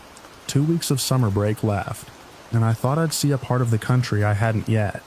Foolish, really. I was aiming for Sydney, but stopped over in this place. Bundanyaba, they called it. The first sign of trouble wasn't even obvious. The pub was packed by mid-afternoon, full of leathery-faced men with wide smiles and loud laughs. It felt harmless enough, almost friendly. A few of them asked me about my job, where I was headed, if I liked the yaba. The name stuck in my head. Yaba yaba, like a chant. One bloke insisted I couldn't pass through without having a drink. It would have been rude to say no. One turned into two. Then someone slapped coins into a slot machine and told me I might win enough for my ticket out. I lost $20. Then another 20. By dusk, my wallet was light and my legs were shaky. Someone had offered me a bed for the night. Joe, I think his name was. He drove a battered ute, the inside sticky with heat and reeking of sweat and beer. His place was on the outskirts, down a road that turned from gravel to dirt. The house sagged in the middle like it was tired of standing. I slept on a couch with broken springs, mosquitoes whining near my ears all night. No one mentioned trains the next morning. I didn't ask. By the second day, I realized I'd misjudged everything. No bank open till Monday. No buses till then either. I had 37 cents in my pocket, an empty stomach, and no plan. Joe offered breakfast, burnt toast, eggs with gray yolks. He laughed when I tried to pay him. All good, mate. You'll get your shot back in the game tonight. It wasn't a game, though. We went back to the pub. Another man joined us. Doc, they called him, though I doubted he had any license. He was wiry, with a beard that looked like it had been grown out of spite. Doc watched me like I was a specimen in a jar. When I hesitated before a beer, he told me there were worse things than drinking in the yaba. By that evening, I was deep in something I didn't recognize. There were poker games, men slapping each other's backs, shouting over hands of cards and piles of coins. I borrowed money from someone, I don't remember who, and lost it within an hour. They didn't seem angry. They offered me another drink instead. It was always free, always handed to me with a grin. I stopped asking about leaving after that. The third day started with sun and ended in smoke. Joe drove us out into the scrub, crates of beer rattling in the back. We met up with more men at the edge of a clearing, where kangaroos clustered near sparse trees. One of them handed me a rifle. I didn't want it, but they cheered me on, told me it was part of becoming a real Aussie. My hands trembled when I held the stock against my shoulder. The recoil cracked through my teeth. I don't remember hitting anything, but I remember the sound. Thudding bodies, cries that didn't sound like animals, and men whooped like it was a celebration. By the time we got back, my clothes were stained with dust and something darker. I showered in cold water while someone pounded on the door, asking if I was ready for the next round. I wasn't, but I said yes anyway. The days lost their order after that. I couldn't tell if I was drunk or just disoriented. I slept on floors, on cots, on benches behind the pub. I gambled with coins I didn't have, drank beer for breakfast, and ate whatever someone threw on a plate. The teacher part of me, the man who once cared about essays and lessons in order, felt like someone else entirely, like a story I'd heard about another person. The yaba had a way of grinding you down without you realizing it. At some point I found myself sitting in a dried-out riverbed, sand clinging to my clothes. The sun was just rising. My lips were cracked. I hadn't slept. Doc was beside me, muttering something about how nature didn't care for rules. His hands were covered in dirt and blood. I didn't ask whose. Maybe I already knew. I tried to leave that day. Walked down the road, dust rising behind me with each step. But by noon, I was back in town, my head light and legs heavy. I don't remember turning around. It was like the town had a rope around my neck, tugging me back whenever I got too far. One night, I saw myself in a bar mirror, face sunburnt, eyes yellowed, teeth stained. I stared for a long time. A man beside me said I looked like I'd been here forever. I asked how long it had been. He shrugged. Long enough, he said. I didn't argue. The worst part wasn't the drinking or the heat or the noise. It was the silence between. The moment at dawn when the town slept, and I could hear my own breath and nothing else. That's when I remembered who I used to be, and then I'd reach for another bottle to drown it out. Eventually I stopped asking for help. There was no phone, no mail, no one waiting. The world outside the yaba felt like a dream I'd once had. Here, things were simple. Eat, drink, gamble, sleep, repeat. Time blurred. The names of the men around me became interchangeable. The rules shifted daily. Then came the storm. Not rain, not a real storm. A sandstorm, thick and red, swallowing the town in a low growl. I was inside Joe's place when it hit, watching through a cracked window as the world turned into dust. For hours, it scraped against the walls like claws. I could feel it even with the doors shut inside my mouth, under my skin. When it passed, nothing looked different, but I knew something had changed. I didn't speak for 3 days after that. No one asked why. When the train finally came through again, I almost didn't go. I stood at the station, a single duffel slung over my shoulder, ticket clenched in my hand. Joe was there, and Doc, and 2 others whose names I'd forgotten. They didn't try to stop me, just nodded like they understood something I didn't. The train doors hissed open. I stepped on. Now I'm here in a quiet apartment with books I haven't opened, and a job I'm not sure I can do anymore. The city feels too clean, too orderly. I wake in the middle of the night, certain I can hear the hum of flies and the click of coins hitting a metal tray. I tell myself I was lucky to get out, but part of me never left the yaba.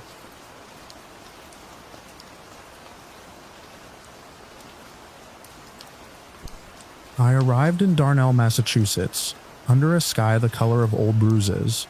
Fog clung to the clapboard houses like mildew, and everything smelled faintly of rot and salt water. It wasn't on any map I'd used, only an offhand mention in a colonial diary I'd found buried in the archives at Emerson. A footnote referenced the Darnell wives and their supposed immunity to the smallpox that tore through the colonies. That line pulled at me for weeks, until I found myself on a bus with my recorder, notebook, and a borrowed grant from the department. The ride took longer than it should have. Roads narrowed, lights dimmed, and when I finally stepped off the bus, it pulled away without even a hiss of brakes, as if it hadn't really brought me there at all. The town square was empty except for a woman in a black shawl sweeping her porch. Her broom bristles barely touched the boards. but the rhythm of her motion was steady, like she was keeping time with something only she could hear. No streetlights, just that low, perpetual grayness that made it impossible to guess the time. I checked my watch. It had stopped.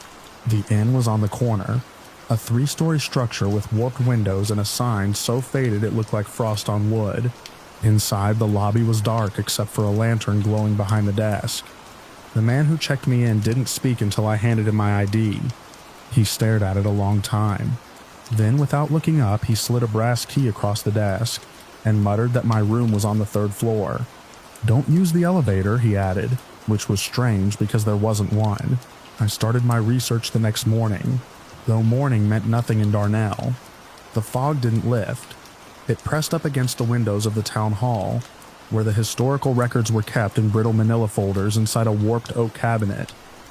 The librarian, a thin man with watery eyes, watched me from the stacks, never approaching, never speaking. The records were odd, census logs that repeated names over centuries. Martha Coe, Elias Bent, Deborah Shea, names that reappeared in different decades with no mention of death dates, no births either, just persistent presence. One document, dated 1734, described a gathering of wives who renewed the bond for another cycle. I copied the line and noted the symbol beside it, a triangle with a circle in the center. I found it carved into door frames around town. I started walking the town at night, not because I wanted to, but because I couldn't sleep. My room felt colder than outside. I heard things through the walls, soft voices and a low hum, like chanting from beneath the floorboards. On my second night, I saw the woman from the porch again. She was standing in the square, looking up at the statue in the center. It was a crude granite figure of a woman with no face. I watched her touch the base of it, her lips moving, but I couldn't hear what she said. By the 4th day, I realized I hadn't seen a single child, or a car. The town had no phones, and the only radio in the inn played static even when tuned. I asked the innkeeper where the professor was, the local historian my advisor had contacted ahead of time. The man said he was preparing. When I asked for what, he turned his back and walked into the kitchen. That night, I found a note under my door. It was written in cramped script on thick parchment and simply read, "You are chosen, prepare." I thought it was a prank. I laughed out loud. Then I noticed my door was locked from the inside, and the windows had been nailed shut from the outside sometime during the day. I left the inn through the fire escape. The street outside was empty, fog swirling low and thick. I followed the symbols carved into buildings, hoping to find some pattern. I wound up at the edge of town where the trees began, an unnaturally uniform line of bare trunks and brittle underbrush. Just past them, I saw lights, firelight, flickering between branches like a heartbeat. They were gathered in a clearing, maybe 40 of them, all dressed in black, their faces lined but expressionless. The professor was there too. I recognized him from the department photo, a stooped man with silver hair and those same watery eyes I'd seen in the librarian. He looked right at me and smiled. "You asked," he said, "and now you know." He gestured to a circle drawn in the dirt, symbols etched in salt and ash. I backed away, but the others moved closer, not rushing, just stepping in that same rhythm the woman had used with her broom. My legs locked. I don't know if it was fear or something else. I tried to scream, but the sound died in my throat like a swallowed insect. They didn't touch me. They just stood in a ring and began to hum. The sound vibrated through my bones. The professor stepped into the circle and held out a small curved knife. Its edge was black with age or blood. He didn't raise it, just held it between us. "You'll be remembered," he said, as all the others were. One life for one cycle. The firelight danced in his eyes. He wasn't threatening me. He was offering me something. I don't remember running. I only know I woke up in my room with dirt on my shoes and ash under my fingernails. The door was no longer locked. My bag was packed. The key was on the nightstand with a note that said, "Go before dusk." I left without checking out. The town was completely still, like a stage after a play. I passed the statue again. Someone had carved a new name into the base. Mine. When I got back to Boston, I checked the records. There is no Darnell, Massachusetts. The diary I'd found was gone from the archives, replaced with a notice that the collection had been relocated. I asked my advisor about the grant. She said I'd never applied for one. Sometimes I dream of that town. I wake up tasting salt and smoke. Once I found a symbol, triangle and circle, drawn in condensation on my window. I keep researching, trying to find some trace, something that proves I was there. But I think I know the truth. I left before dusk. I wasn't the sacrifice, not this cycle anyway.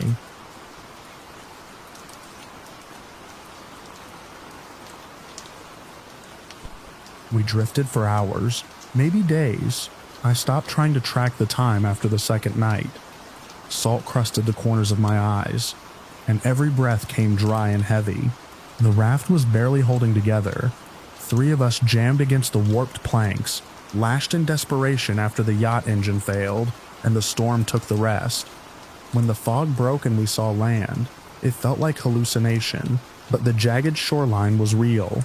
The crumbling spires of stone, the crooked roofs, those things were real. We hit the rocks hard. Joseph broke 2 fingers trying to paddle us off, but the tide pulled us straight in. When I hauled myself onto the shore, the cold felt like a slap, wet, ruined sneakers squelching with each step. I tried to make out the shapes ahead. Weather-beaten houses leaned into each other like drunks in a storm. The village rose in tight, spiraling layers up a hill, each structure pressed tight against its neighbor, their whitewash stained by salt and years of neglect. It was nightfall by the time we made it into the heart of the place. No lights, no cars, no people, only the sound of gulls and wind tearing through narrow alleys. Every window was shuttered, some were nailed shut from the outside.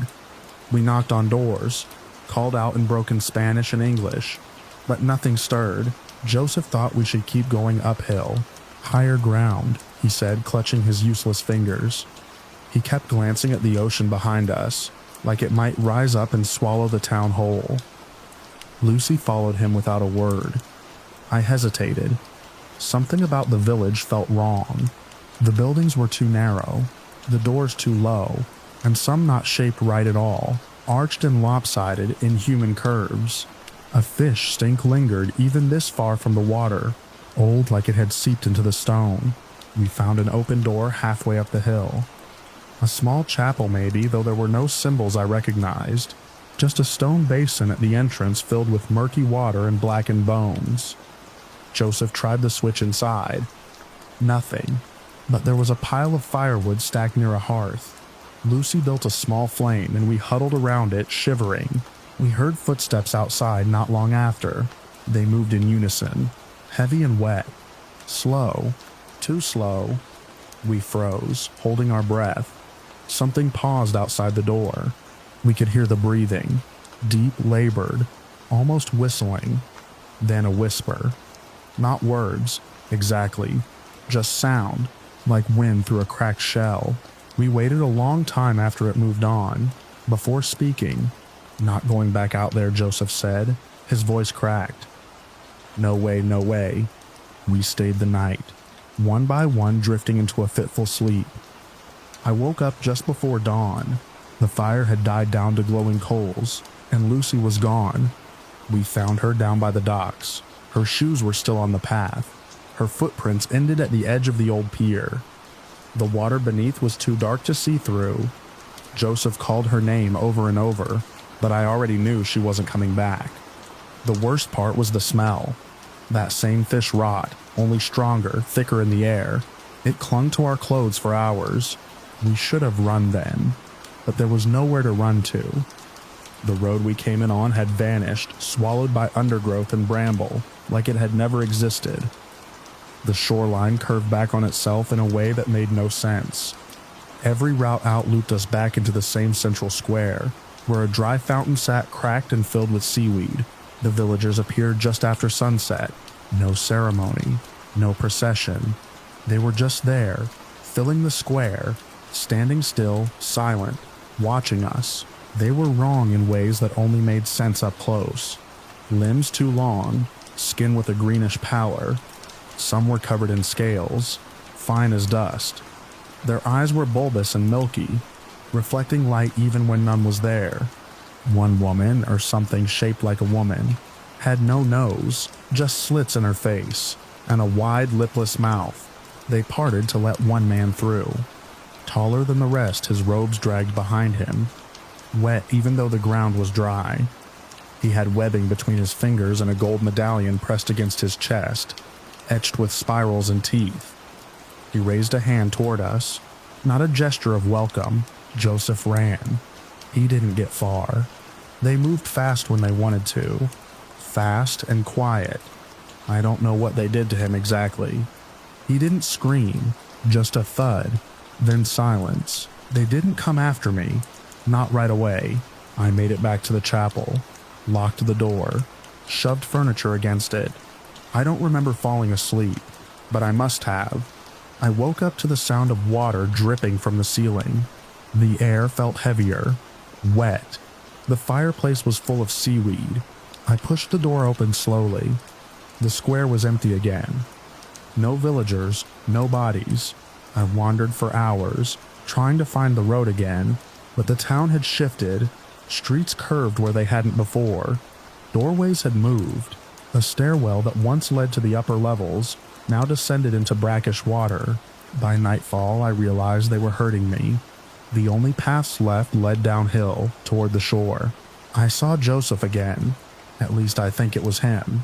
He stood waist-deep in the surf, arms limp at his sides. His skin had gone pale and loose like boiled meat. Gills fluttered along his neck. When he turned toward me, I saw the look in his eyes. Not fear, not pain, just hunger. I ran. I don't know how long I was in that town. Time stopped working. Daylight came too fast, or not at all. My hands were raw from climbing stone walls slick with algae. The rain never let up and the storm kept circling back over the cliffs. I saw faces in the windows, some familiar, some not.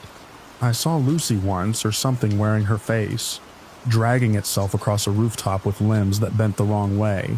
Eventually they stopped hiding. The villagers walked openly, even in daylight. Some crawled, some slithered. I avoided them by ducking through cellars and crumbling archways, but they didn't chase me, not until the last night. That's when the tide rose.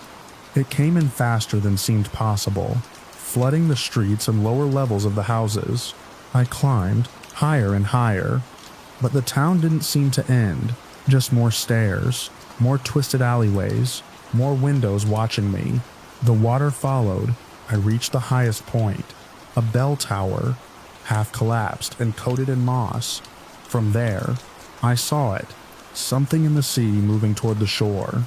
Huge, slow, deliberate, a shape more felt than seen, an outline against the roiling waves. It pulsed with light from beneath the surface. The villagers were waiting, lined along the shore, their arms outstretched, whispering that same wind-choked rhythm. The storm cracked the sky open. Lightning froze the scene in brutal clarity. Webbed hands, slitted eyes, mouths opening too wide. Then, silence. I ran from the tower as the sea spilled into the streets. The water was warm, thick, almost clinging. I slipped once, went under, and something brushed against me in the dark. Not fish, not seaweed, something smooth. A hand, maybe. I crawled through the ruins until I found the chapel again. It was dry. The only dry place left. I barred the door and huddled in the corner, shivering. The next morning, the sun rose. Clear skies, empty streets, no villagers, no water. I walked down to the docks. A small boat waited, tied loosely to a splintered post. No sign of who brought it. No footprints. I didn't ask questions. I sailed until the village vanished behind the mist.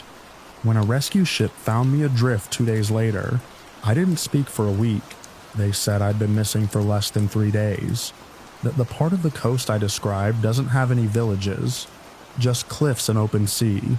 But sometimes when I sleep, I hear the waves again. I feel the humidity pressing in, and I smell it, that same rotten brine, thick and old. I think they let me go. I think I wasn't the right offering.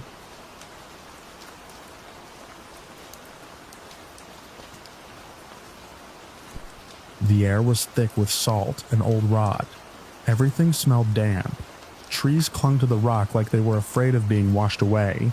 I followed the path inland until I saw the monastery stone, ancient and half swallowed by creeping ivy. There were no bells, no visible signs of life, just the wind moaning through the gaps in the stone.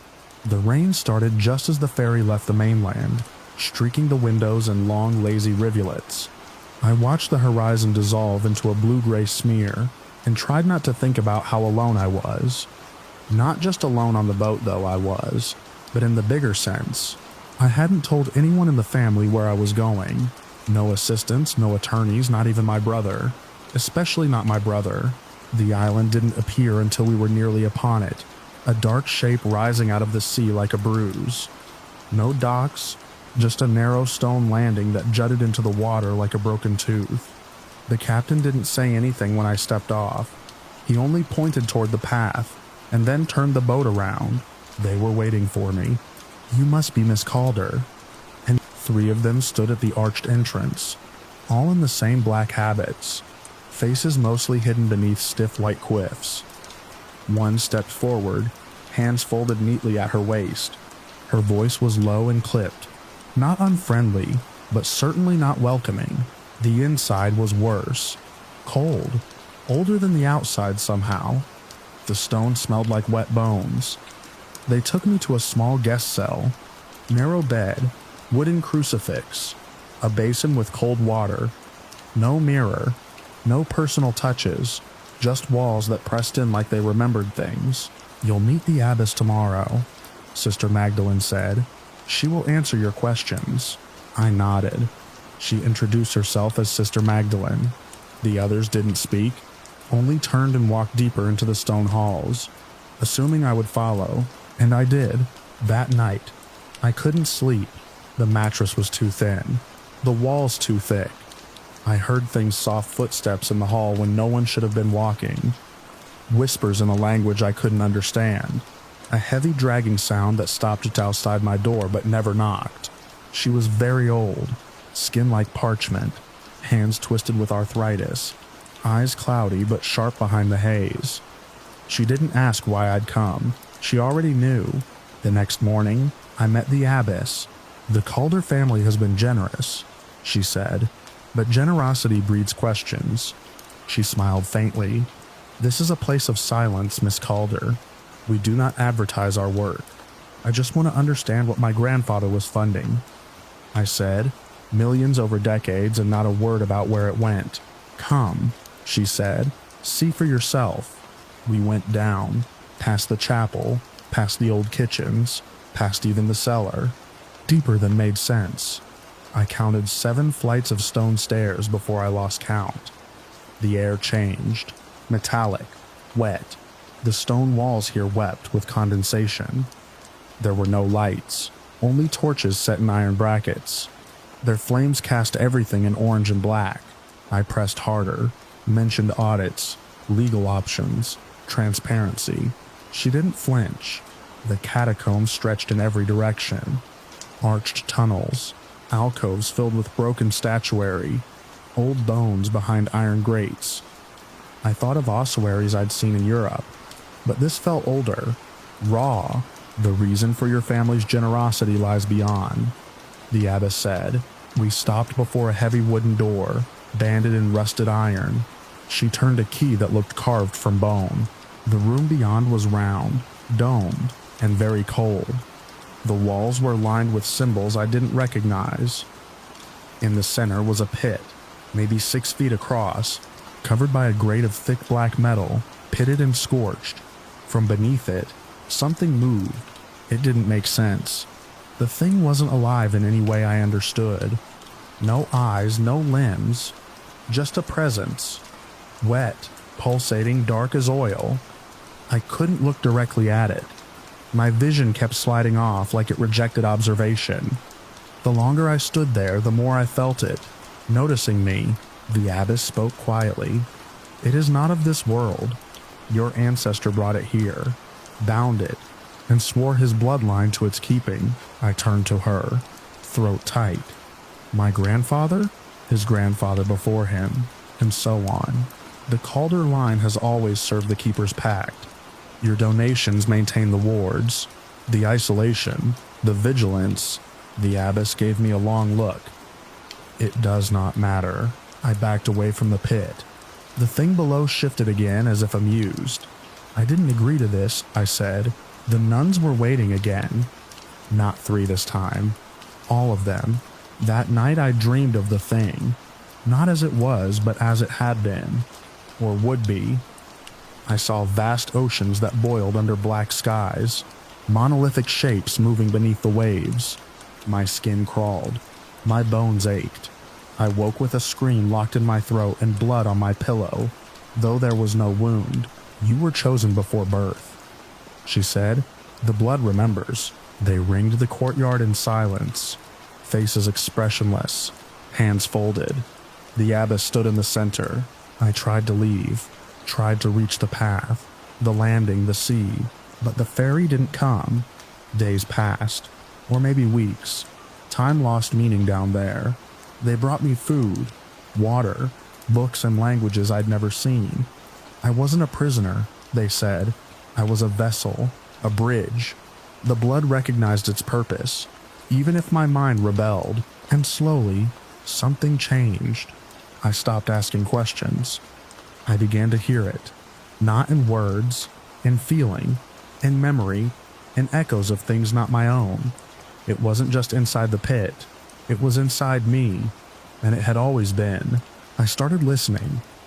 One night, they took me down again.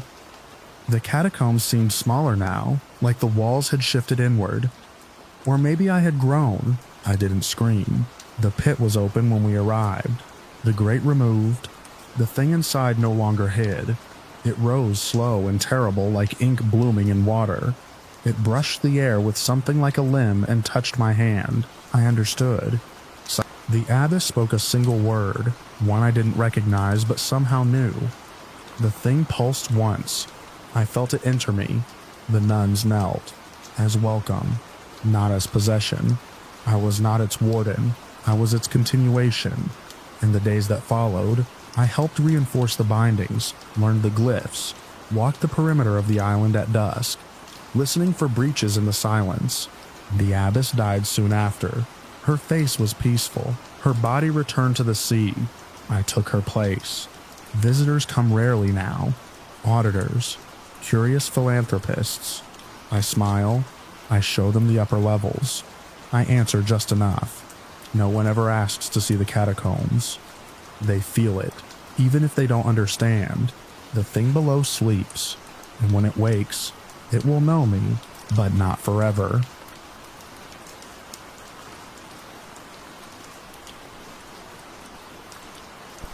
When the sign appeared, Pleasant Valley Centennial Jubilee today only, we didn't even talk it over.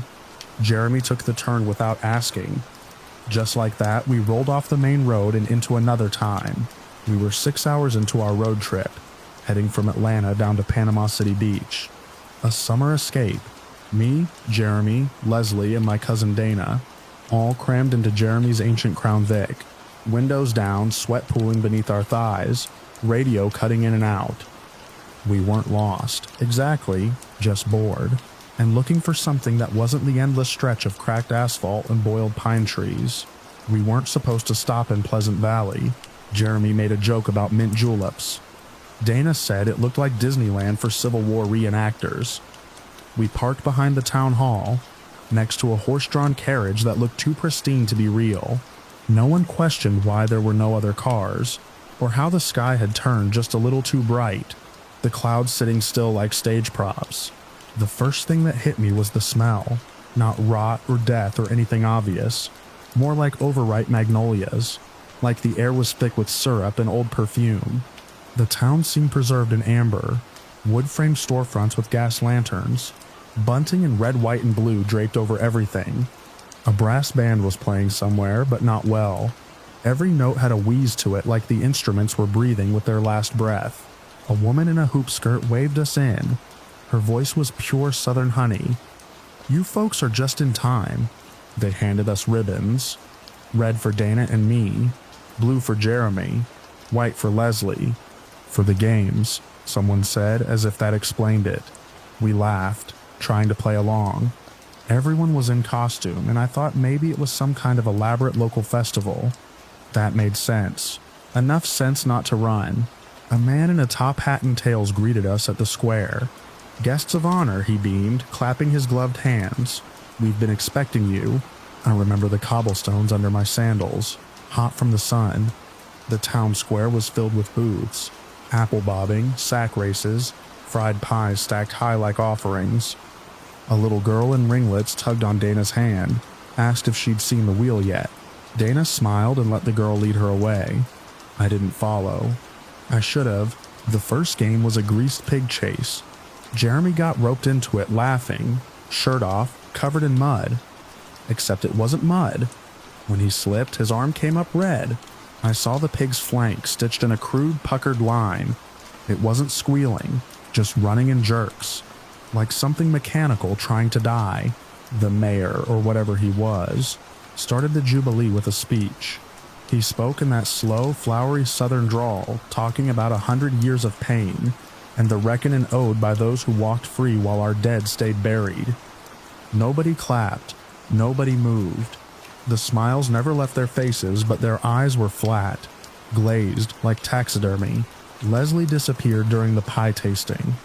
She'd gone off with a woman in a gingham dress who offered her something real special. "Baked fresh just for you." We waited. She didn't come back. When I asked about her, a boy with a straw hat smiled and said, "Don't worry, she's part of the parade now." I tried to leave then. Grabbed Jeremy, who was still trying to convince himself it was a prank. "Hidden cameras," he muttered, walking stiff-legged toward the car. The engine wouldn't turn. The battery wasn't dead, there just wasn't a spark. Nothing responded, not even the horn. The air smelled like metal, like something had sucked the charge out of the world. Dana reappeared without the little girl. Her ribbon was gone. Her eyes didn't focus. "They put me on the wheel," she whispered. I didn't understand until I saw it. A giant wooden wheel, like a game show prize spinner, covered in straps and old nails. The crowd cheered when it turned. Someone screamed. I think it was Dana. I think it was me. Night didn't come. We weren't the only ones. I saw others, couples, families wearing the same ribbons looking just as lost. One man kept repeating, "This isn't on the map. This town's not on the goddamn map." He tried to leave on foot, made it maybe a quarter mile before the townsfolk caught him. They didn't shout, didn't run.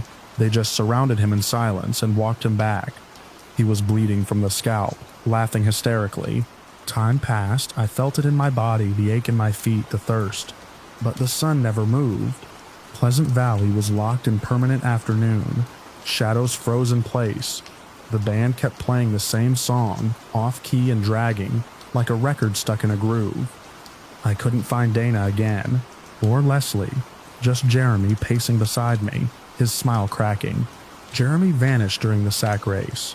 He volunteered, grinning, trying to keep the mood light. There was a bang like a starter pistol, and then a roar. The crowd surged forward. I lost sight of him. When the racers came back, they were dragging burlap sacks. Only one moved. Barely. I started watching the locals closely. They didn't eat, didn't sweat. Their clothes never changed. I saw a man's boot split, the sole dangling. But the next time I saw him, it was whole again. I stopped sleeping. I don't think it was possible. The town didn't let me leave. Roads looped back. Forest shifted. Once I walked for an hour toward a ridge, only to find myself behind the stage where the band played. The same song, the same bar, over and over. I stopped participating after that. I hid, behind booths and empty alleys. The buildings had no interiors, just facades, like stage sets. I found that out when I broke through the door of the candy shop and landed on dirt. No walls, just scaffolding and dry grass. The guests, maybe a dozen of us left, were ushered onto a wooden platform, bound not with ropes but with hands. Dozens of pale cold hands holding us in place, without force. We didn't fight. We couldn't. They called our names, one by one, said them like a sermon, gave each of us a crime being born in the North, having ancestors who profited from blood, existing on stolen land. My charge was indifference. One day, if you could call it that, the mayor gathered everyone in the square. The final event, he called it. Our centennial culmination. They didn't kill us. Not directly. Some disappeared in smoke. Others turned to ash the moment the band stopped playing. Jeremy's voice cried out once from nowhere and everywhere, and then it was gone. Dana's ribbon floated down into my lap, warm like it had been pressed in a book. When I opened my eyes, I was on the side of the highway. When they raised the flags red, white, and blue, I felt it again, that deep metallic pull in my chest. Not fear. Not exactly. More like gravity. A truth being enforced. A weight laid down long before I was born. I went back a week later. Took the same turn. Drove slow. Nothing. Just woods and dirt roads that dead-ended in brush. No bunting. No band. No wheel. No town. No sign. Just pine trees and the smell of asphalt cooking in the sun. I flagged down a trucker. He looked at me like I was a ghost. Said he hadn't seen any town for miles. No festivals. No parades. No Pleasant Valley. I keep moving. Never take the side roads. Never stop for festivals. But sometimes I swear I hear it again. That song. Just a note or two. Wheezing out of an unseen horn. A tug in my chest pulling me back. Sometimes I see the ribbons though. In dreams. Sometimes on the street tied to a fence post or stuck in a tree. Red, white, or blue. And the air smells like magnolias. Overripe, heavy. It's always the same time of day. The same patch of sky. The same promise in the wind.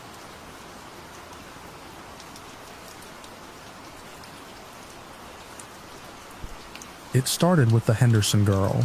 She was 17, a quiet sort who helped her father at the bait shop down on Wharf Street. Her body was found washed ashore early one morning, tangled in kelp and barnacle cut along the arms, but otherwise untouched. There were no signs of assault, no water in the lungs. The coroner couldn't even put a time of death on her. Just gone, then back, dead. We buried her on a Thursday. The sea fog rolled thick over the cemetery that day, the kind that clings to the skin and makes you feel like something's watching. The town showed up. That's how it goes here, everybody knows everybody. I stood beside her father, hands stiff in my jacket pockets, trying to offer some kind of presence. Words felt too hollow for the occasion. 3 days later, she was seen walking along the jetty. I didn't believe it at first. No one did. Then came the photos.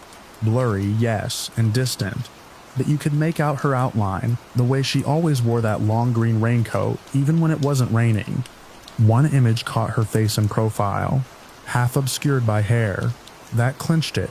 Same jawline, same posture. People said it was a mistake, a cruel look-alike or someone playing a prank. I wanted to believe that. God, I did. I went down there myself, boots thudding on the wet planks, breath frosting in the salt air. Nothing. Only the sound of gulls and waves slapping the rocks. But the uneasy feeling stayed, settling in like mold in the corners of my thoughts. Then the killing started. That first was the boat mechanic, Benny Raines, found in his shack with his head split against the engine block. Looked like he'd been surprised. No defensive wounds, no sign of struggle beyond the mess of blood and oil smeared across the floor. 2 days later, Emily Roche, a schoolteacher, found hanging in her attic by a braided extension cord. Each scene was different, but every body had one thing in common: a small circular incision at the base of the neck, like something had been inserted or removed. The town's mood shifted fast. Doors stayed locked. Church pews filled up. I ran myself ragged, chasing nothing but dead ends and frightened whispers. Theories flew. Some said drugs, others said cults, but no one had any real idea. I kept looking at that neck wound. It didn't look like any scalpel cut I'd ever seen. Too clean. Too round. I started checking the bodies again. Nights mostly after the mortuary closed. Old Man Keene was our mortician, a stooped gray figure who'd buried 3 generations of locals. He always seemed to be there, even when he wasn't supposed to be. Said he preferred the quiet, claimed it gave him time to make things proper. One evening, I noticed a body had gone missing. The logbook said it was in cold storage. Derek Hollis, a fisherman who'd fallen overboard during a squall and never surfaced. When they pulled him out, he looked like something out of a ghost story, pale and slack-eyed. I'd seen the corpse with my own eyes, zipped in a black bag. Now it was gone. Keene insisted he'd been buried, showed me a receipt for cremation, but there was no ash, no urn, no paperwork at the crematorium. That's when I broke into the basement. The morgue proper sat on the main level, but there was a second stairwell behind Keene's office. Locked. I jimmied it open and went down with just a flashlight and my service weapon. The air turned cold fast, unnaturally so. Fluorescent bulbs buzzed overhead, but most were dead. The deeper I went, the worse it smelled. Not rot. Something metallic, chemical, wrong. I found the room behind a sheet of plastic sheeting stapled to the beams. Beyond it, tables with bodies laid out like specimens. Not coffins, not gurneys, metal slabs, IV bags hung from hooks, tubes trailing into the flesh. Machines I couldn't name blinked and hissed quietly in the dark. One of the corpses twitched. I stepped closer. It was Derek. His eyes were open, glassy, unfocused. A thin line of drool trailed from the corner of his mouth. When I whispered his name, his lips moved. A soft sound came out like a gurgle or a cry. Then silence.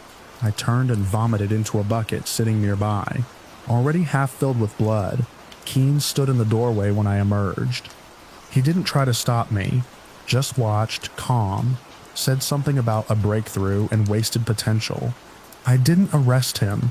I should have, but part of me needed to understand what the hell was going on. I told him to shut it down, to stop whatever he was doing. He just looked at me, tilted his head, and said, "It's too late for that." I returned home in the early hours. My wife Nora was up unusual for her. She had tea waiting. We didn't talk. She just sat there watching me, hands folded on the table. I was too tired to question it, just drank the tea and stared into nothing. The next morning, I noticed something odd. She'd cleaned the guest room. She never went in there, said it was drafty, but the bed was made, dust wiped from the windowsills. I found a set of sheets in the dryer, still warm. That night, she asked if I was feeling okay. Her tone was off, too careful, like she was trying to mimic concern, but didn't understand what it was. The following evening, I returned early from the station, parked down the road, came in quiet through the back door. She wasn't in the kitchen or the living room. I heard movement upstairs, stepped lightly. The guest room door was ajar. Inside, under dim light, she was speaking softly to someone sitting on the bed. It was the Henderson girl, pale, expressionless, but alive, or close to it. Nora didn't flinch when I stepped into the room, just turned slowly as if she'd known all along. I drew my weapon, demanded she back away. She didn't. The girl didn't move either, like she was waiting for something. That same incision at the base of her neck, crusted now. I looked at Nora. Her hair fell just enough to one side to show the same mark. She stepped forward and said my name. I left, ran, drove until sunrise without direction. I stopped at a diner 50 miles up the coast, shaking, unable to explain what I'd seen. I returned the next day with backup, warrants, the whole thing. The house was empty, clean, no signs of struggle or occupation. Even the photo frames were gone. Keene had vanished too, his mortuary gutted, machines removed, files burned in a metal drum out back. Only one thing remained, a notebook, scorched but partially legible, notes on tissue reanimation, neuroelectric pulses, chemical stabilization. The last page was a list of names. Mine was at the bottom. I stayed long enough to clear out my desk. Then I left town. I don't sleep much these days. I see Nora sometimes in crowds, on TV, always in the background, never aging, just watching. I keep moving, change my name, stay off the grid, but every so often someone recognizes me, says I look like a sheriff from a fishing village that doesn't exist on any map, and I know she's getting closer.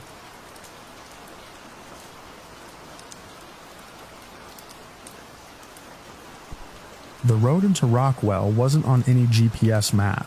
I'd found it by following directions printed on an outdated state census route list, the kind we were supposed to have digitized years ago. As a regional census field officer, my job was usually boring. Lots of knocking, smiling, inputting numbers. But Rockwell had popped up flagged. No recorded changes in population since 1953. Population 436. Always 436. That wasn't just unusual. It was impossible. The air changed as soon as I crossed the faded county line sign. Crisp, pine-heavy, unnaturally still. My government-issue sedan rolled down the only road, passing fields that hadn't seen a tractor in years.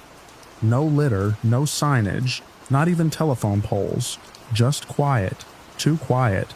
I checked the odometer. 9 miles from the highway. Yet it felt like I'd crossed into another decade. I parked beside the town square, a white steeple church, a general store, a post office that looked like it hadn't processed mail since Eisenhower. A few locals milled about, mostly older folks in pressed clothes. They watched me not with hostility but with expectation, like they'd known I was coming. I walked into the mayor's office, though the plaque just said records. A man was waiting behind the counter, hair neatly combed, thin wire glasses resting low on his nose. He smiled before I spoke. "You're here about the census." I nodded, pulling my badge. "James Keller, Bureau of Population Statistics. I need to verify resident count and collect any updates. We're at 436, he said. "Same as ever, all need names, dates of birth, residency verification." He nodded like this was all routine. Slide a file across the counter. All there, I flipped it open. It was too perfect. Every age represented in neat distribution, names alphabetized, handwritten in the same ink. I looked up. These were filled out by the town clerk. We maintain all records internally. It's how we've always done it. I didn't say anything, but made a note to compare against state databases. Still, there was no reason to push yet. I thanked him and stepped back into the sun, heading door to door. That's when things got stranger. Every house I visited confirmed the same number, 436. Nobody questioned it. Every person knew their number. "I'm 187, one elderly woman said proudly. "Been that number my whole life." Children echoed it. Teenagers recited it like a pledge. I asked one boy what happened if someone new moved in. "They don't," he said. "And if someone's born," he glanced around as if the wind might be listening. "Then someone dies," he said it plainly. Not with fear, just as fact. By the third day, I tried leaving. I'd compiled every anomaly, identical birth ratios per decade, consistent death dates offset by days from births, zero emigration or immigration entries. All signs pointed to data tampering. Or worse, I needed to contact the Bureau. But when I drove back toward the main road, the trees closed in. Not figuratively, literally. The paved road narrowed, the forest growing in unnatural density. GPS glitched. My compass spun. I drove another mile, maybe two, before the car stalled. No engine light, just dead. I walked back toward town. The sun never moved. Mayor Simmons, his name finally given, met me on the square, no surprise in his expression. "I imagine you tried to leave," he said calmly. "Most do. I'm filing a federal audit. You're holding people here." He raised an eyebrow. "No one is held. We simply maintain balance. That's not your decision to make." He smiled again. "It's not ours either. It's the town's. I didn't understand then. I do now. Over the next week, I became part of their rhythm. Meals at the same time. Chores divvied up. Social duties, everyone had a number. I was given none. That's when I noticed something. No one ever got sick. Not visibly. No hospitals. No doctors. Yet people died, regularly. One morning, a bell rang from the church. It wasn't Sunday. I followed the sound and saw a boy, no older than 5, being cradled by a woman in the front pew. Eyes red but no tears. Behind them, a closed casket. An old man had passed the night before. A birth, a death, one in, one out. I checked the registry. 436. Later, I confronted Simmons again. "You're killing to maintain a number. We're balancing," he said.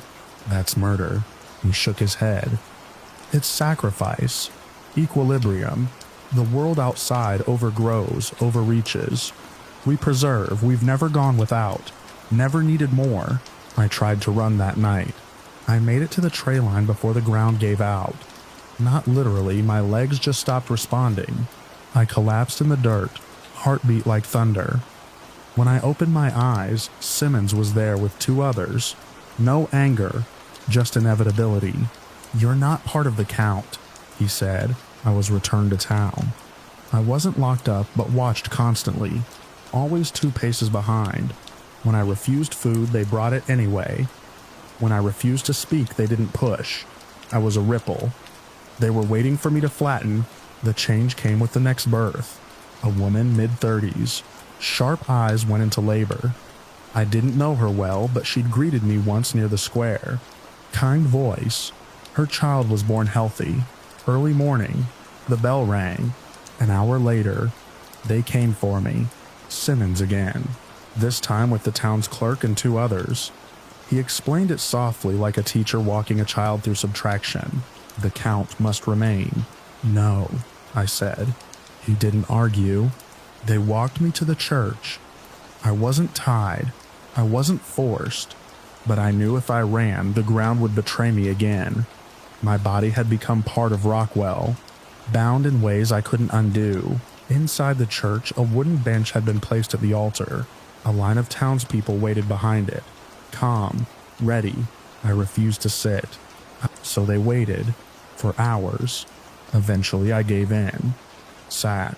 Simmons stepped forward. "We can't kill you, that's not how it works. But we also can't let you leave. So we offer you this." He lifted a book. Thin. Leather bound. Blank inside. "You will record, watch, witness." The role of the census taker had been filled before. That's what I understood then. I wasn't the first outsider to arrive, but I was the next. So now I stay. The count remains. I watch births. I attend funerals. I verify the balance. Every day the sun passes at the same angle. The trees never thin. The air never changes. Rockwell stays whole, and the number stays at 436.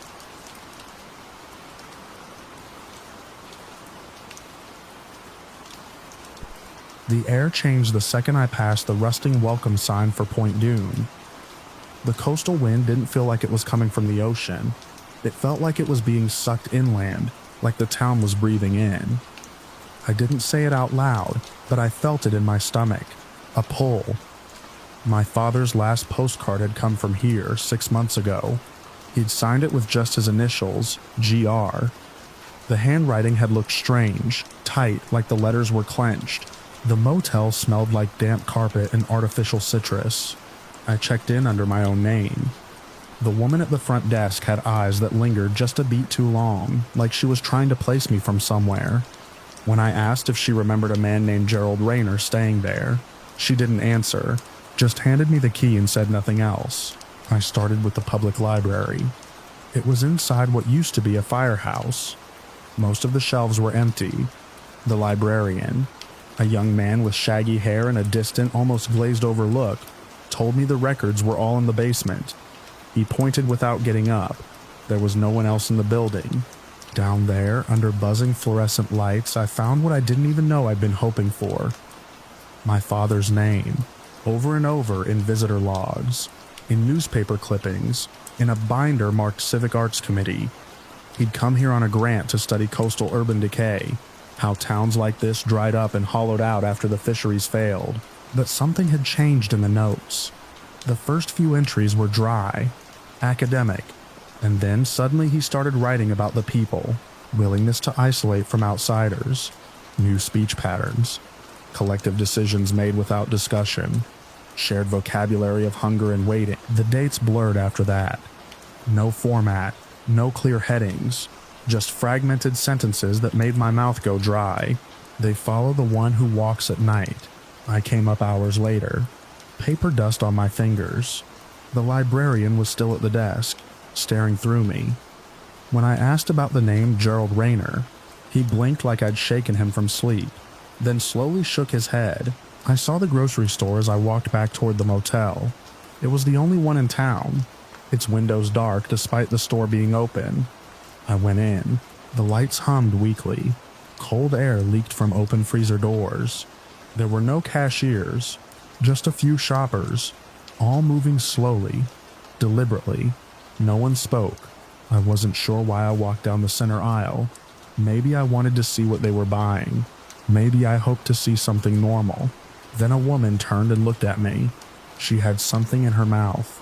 A red smear trailed from her chin down to the front of her blouse. She didn't blink. Another man beside her turned next. Then another, and another. No one said anything, but they began moving toward me. I didn't think. I ran. One cart tipped over behind me as I pushed past the end cap. I slipped on something meat maybe, and slammed into the exit bar. The door opened slower than I thought possible. I didn't stop running until I was back inside the motel room, hands shaking as I pushed the dresser in front of the door. My phone had no signal. The next morning, I saw the hippies. That's what I called them in my head. 4 people sitting around a campfire in the dunes, playing soft music and smoking something that smelled like cedar and mint. They weren't from here, you could tell. Their clothes were too clean. One of them, a woman with a half-shaved head and mirrored sunglasses, waved me over. They were from Santa Cruz. Travelers, they said, staying a few days. Something about the energy here. I asked if they'd seen a man in his 60s. Kind of tall, beard, glasses. They looked at each other, then shrugged. The one with the sunglasses said something strange. "We don't talk to the night people." I didn't ask what that meant. That night, I dreamt of breathing, not mine, something larger. Slow, tidal breaths rising and falling. When I woke up, the motel room smelled like salt and mold. The next day, I broke into the community center. It wasn't hard. The lock was already broken. Inside, there were rows of chairs facing a small stage. The podium was stained dark at the base, like water damage or old blood. I found more of my father's papers in a back room. Crumpled drafts of letters, sketches of faces that all looked slightly wrong. He'd written something in the margins of a notebook. "They are preparing. The signal comes through the sea, salt-toothed and bright." I don't remember walking back to the motel. I only remember the cold when I opened the door. The window was open, though I'd left it shut. The dresser was moved. The sheets were damp. That was the night I saw him. I'd gone out again. Against every instinct I had, I told myself I needed air. I ended up near the edge of the cliffs where the shoreline turned jagged. That's where I saw him standing alone, barefoot, his coat flapping in the wind. "Dad," I said before I even knew I was going to speak. He turned, slow. His eyes reflected the moonlight like glass. There was no recognition on his face. When I stepped closer, he stepped back. I stopped. "I came to find you," I said. My voice sounded too small. He blinked once. Then in a flat voice, he said, "You're too early, we haven't finished." Before I could say anything else, he turned and walked toward the ocean. I followed for a few steps, but the wind rose suddenly, hard, and pushed me back. I lost sight of him around a ridge of black rocks. I didn't sleep that night. The town was quieter the next day. Fewer people on the street. I passed boarded windows, doors with symbols drawn in ash. I went back to the library. The basement was locked. When I asked the front desk where the librarian had gone, the woman smiled too widely and said, "He's with the others now." That night, I saw the procession. Dozens of people, walking barefoot down the center of Main Street. Some held candles, some held nothing. They moved without speaking. I watched from the motel window, heart pounding. They walked past the grocery store, past the diner, down toward the pier. I followed from far back, close enough to see but not be seen. At the end of the pier, they stopped. A figure stood at the edge, tall, with arms outstretched. For a moment, I thought it was my father again, but it wasn't. This man's skin was pale, almost translucent.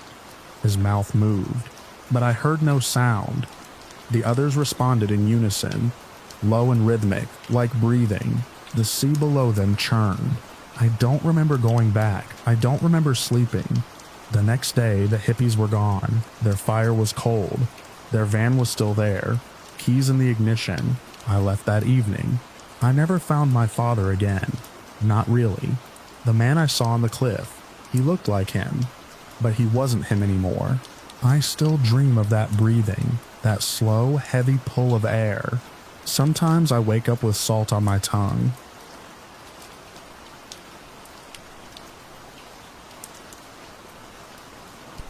From the outside, the place looked like an old manor. Beautifully restored, 4 stories tall. Black stone, wide archways, and tall windows. Not a speck of dust or debris on the grounds. Everything polished and precise. But the moment I stepped inside, something felt off. Not eerie, not immediately, just muffled, like walking into a building that had been soundproofed. My footsteps didn't echo. The air felt a bit too still. The staff, 3 of them waiting just past the threshold, didn't speak a word.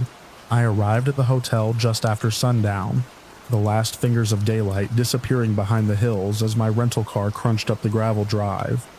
It had been a long day of meetings in the city, pointless ones if I'm honest, and I just wanted silence, maybe a drink and a good night's sleep before the next leg of my trip. The hotel had shown up online as exclusive and off-grid, marketed as the perfect place for a disconnected rest. I didn't think much of it beyond the glossy photos. Quiet was what I wanted. Quiet was what I got. They bowed, almost in sync, and gestured for my bag. I offered a polite smile and handed it over.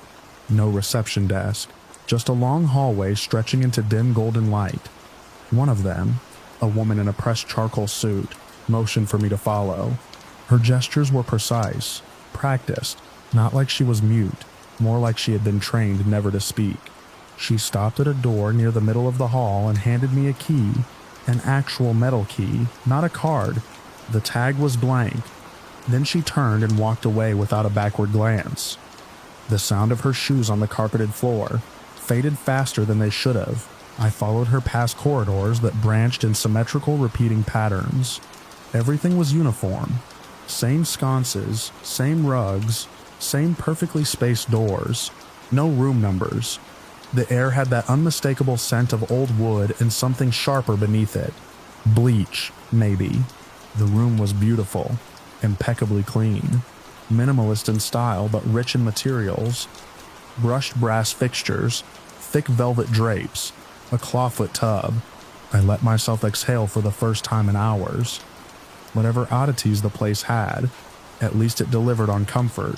Engstrom, Lila, vegetarian, allergic to almonds. Bradley, Marcus light sleeper, minor knee injury. I noticed the menu on the side table after I came out of the shower. It was bound in black leather, unmarked on the front. I assumed it was for room service, but when I opened it, there were no food items, no drinks, just a list of names. Dozens, maybe 100. Each name was formatted the same way. Last name first, then a first name, followed by a short description in italics. Tomlin, Gerald. Blood type, AB, sleeps naked. Rao, Neil. Recently divorced, prefers soft pillows. It took me several minutes to realize these weren't biographies. These were profiles. Personal, specific. And the deeper I went into the list, the more unsettling it became. Young Daniel arrived at dusk. Businessman, prefers silence. The final page had only one name: Moore. Kelsey. Will attempt escape. Remove shoes nightly. I dropped the book. My hands were shaking. The name was mine. The details were exact. I hadn't filled out any forms. I hadn't spoken a single word to anyone since arriving. How did they know all that? I left the room immediately. The hallway was silent. I walked to where I thought the main corridor had been, but the path didn't lead there. Every turn mirrored the last. The sconces, the wallpaper, the lack of signage, all of it conspired against my sense of direction. After 10 minutes of walking in what I swore was a straight line, I ended up at the same door I'd just left. My key was still in my hand.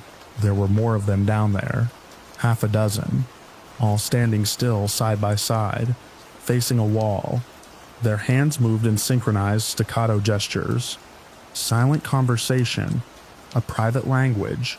One of them broke off and turned toward me, smiling faintly, then raised both hands and made a slow, deliberate motion, index finger to lips, then a horizontal slice through the air. Silence. Stop. I tried the elevators. Nothing. The buttons lit up but never moved. I found a staircase tucked behind a velvet curtain, but it only went up. The doors at each landing were locked.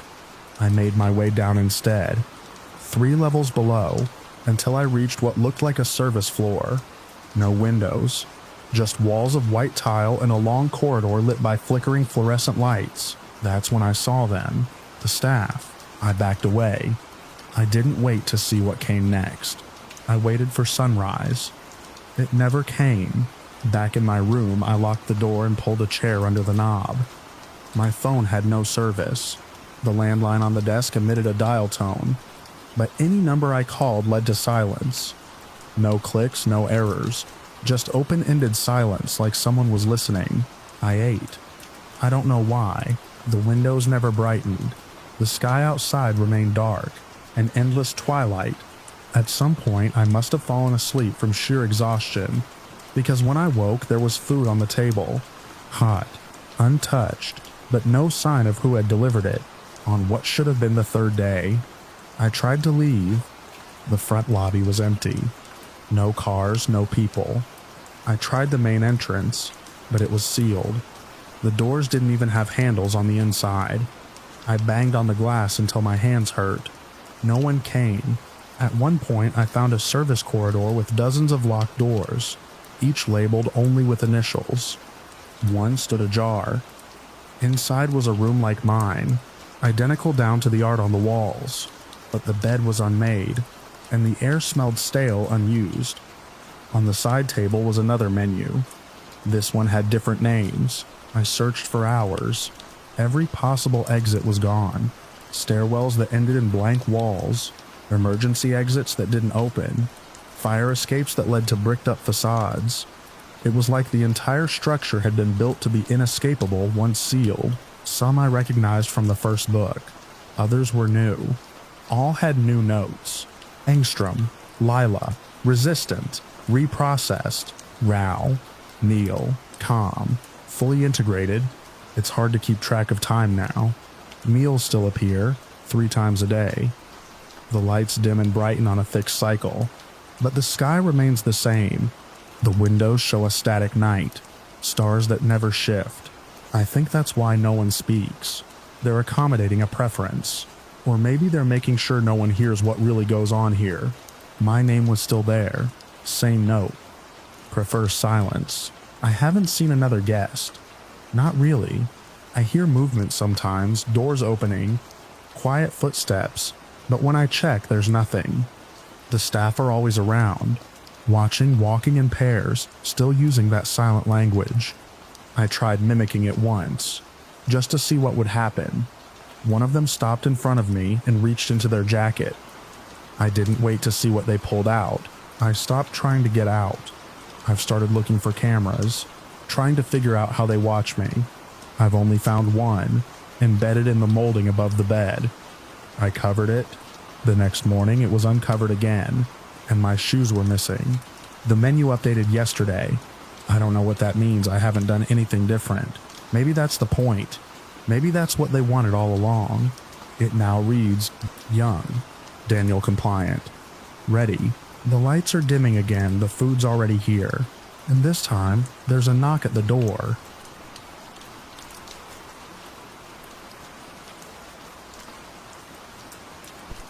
The shift always started the same way. Clock in at 11:48. Scan my badge, nudge the heavy door open with my shoulder. It always stuck at the bottom, made this groaning sound like it resented the effort. Past that, the smell hit me. Old oil, cold concrete, and something musty like wet cardboard left too long in a dark corner. The warehouse was half in use, half forgotten. The front was filled with rows of stacked crates and wrapped pallets. The back, well, no one ever went back there anymore. That first night I noticed something wrong. I'd just settled into the monitoring booth. It was basically a metal cube bolted into the corner of the second floor, with narrow windows looking out over the main floor, and a rack of aging monitors fed from wall-mounted cameras. The screens had this sickly green tint, like something halfway between night vision and mold. The image resolution was garbage, but still, I could tell when something didn't match. One of the monitors, second from the top left, started showing a hallway that didn't exist anymore. I stared at it for a good 2 minutes. That hallway had been demolished. Hell, I'd helped empty it out 6 months ago. A long concrete passage, overhead fluorescents buzzing, maintenance pipes snaking along the ceiling. On the feed it was exactly as I remembered it 20 years ago, back when the warehouse was still owned by Griggs & Holler Distribution. I was 17 then, working summer shifts after school. I knew that hallway. I even remembered the rattle the last light made when the AC kicked on. But the camera was showing it now. Live, or what looked like live. At first, I thought it was some old test footage. Maybe the feed got crossed with archive reels. But none of the others showed that. Just that one monitor. I tapped it lightly, then harder, like a knock. No change. Then a figure appeared on screen. A man in a dark jacket, walking quickly down the hallway.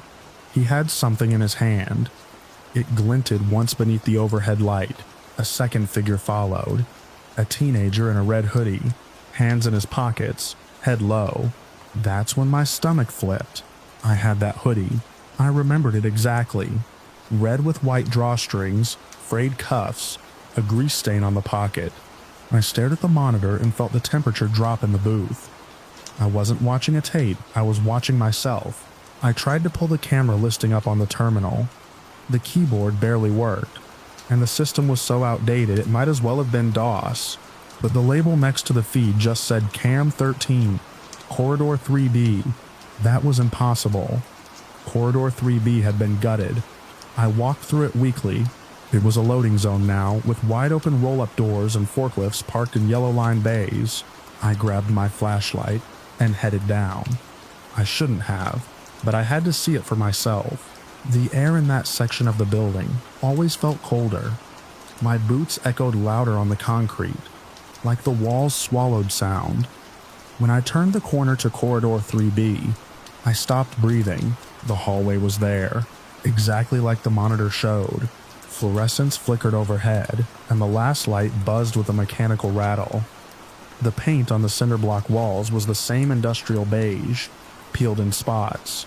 Even the broken water fountain was still in place, its basin coated in rust. I should have turned back.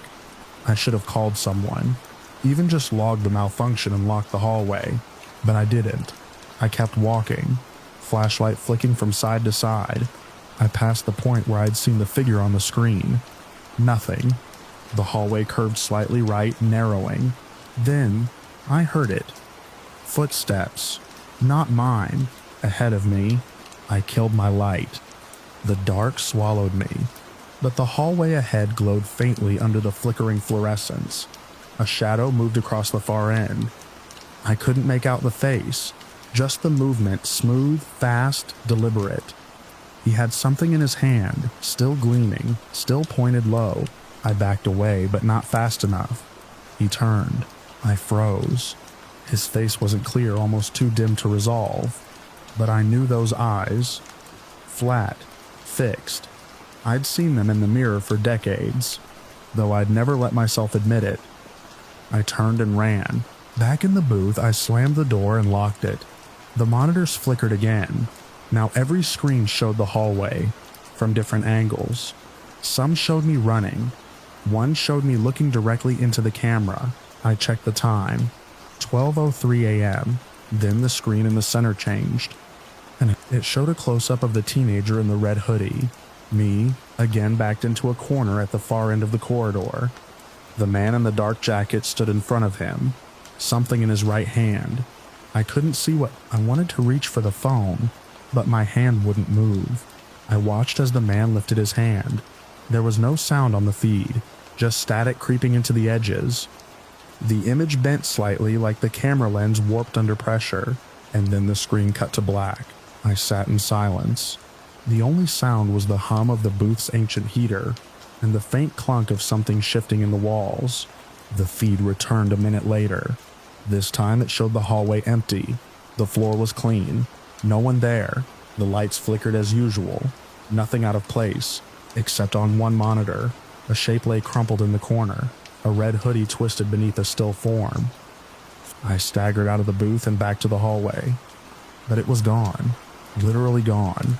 Corridor 3B was once again the gutted loading zone. Yellow lines on the floor. Exposed ceiling beams. Daylight panels overhead. The whole hallway had vanished like it had never existed. But when I looked at the wall where the corner had been, I saw something, a smear of red, almost dry. It hadn't been there an hour ago. That morning, I tried to file a maintenance report, logged possible electrical interference in the system, under camera malfunction. I didn't mention the hallway.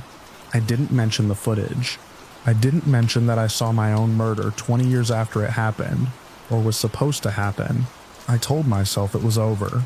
Just one night, a malfunction. But the next shift, at exactly midnight, camera 13 lit up again. The hallway was back. Every night since, it plays the same sequence. I've tried recording it, but the footage always corrupts. I've tried unplugging the camera. It stays on. I've stopped watching it, but I still hear it. Every night at 12:03, I hear footsteps in the hallway. My own breath caught in my chest. The hum of the lights, the flick of a wrist, a sharp sound, too quick to register, then silence, then nothing. Just the quiet hum of monitors and the taste of copper in my mouth. I stopped wearing red hoodies. Doesn't matter. Every time the figure on the screen lifts his hand, I feel it behind my ribs, sharp and certain like a memory I can't undo. And every night, it gets a little closer. Last night, the figure wasn't just on screen. He stood in the doorway of the booth, watching, not moving, not blinking, just watching. I didn't turn around. I didn't breathe. When I looked again, he was gone, but the screen showed my back, still sitting, still watching the monitors. A figure behind me, hand raised. I'm not sure what happens when he reaches me, but I think I'm about to find out.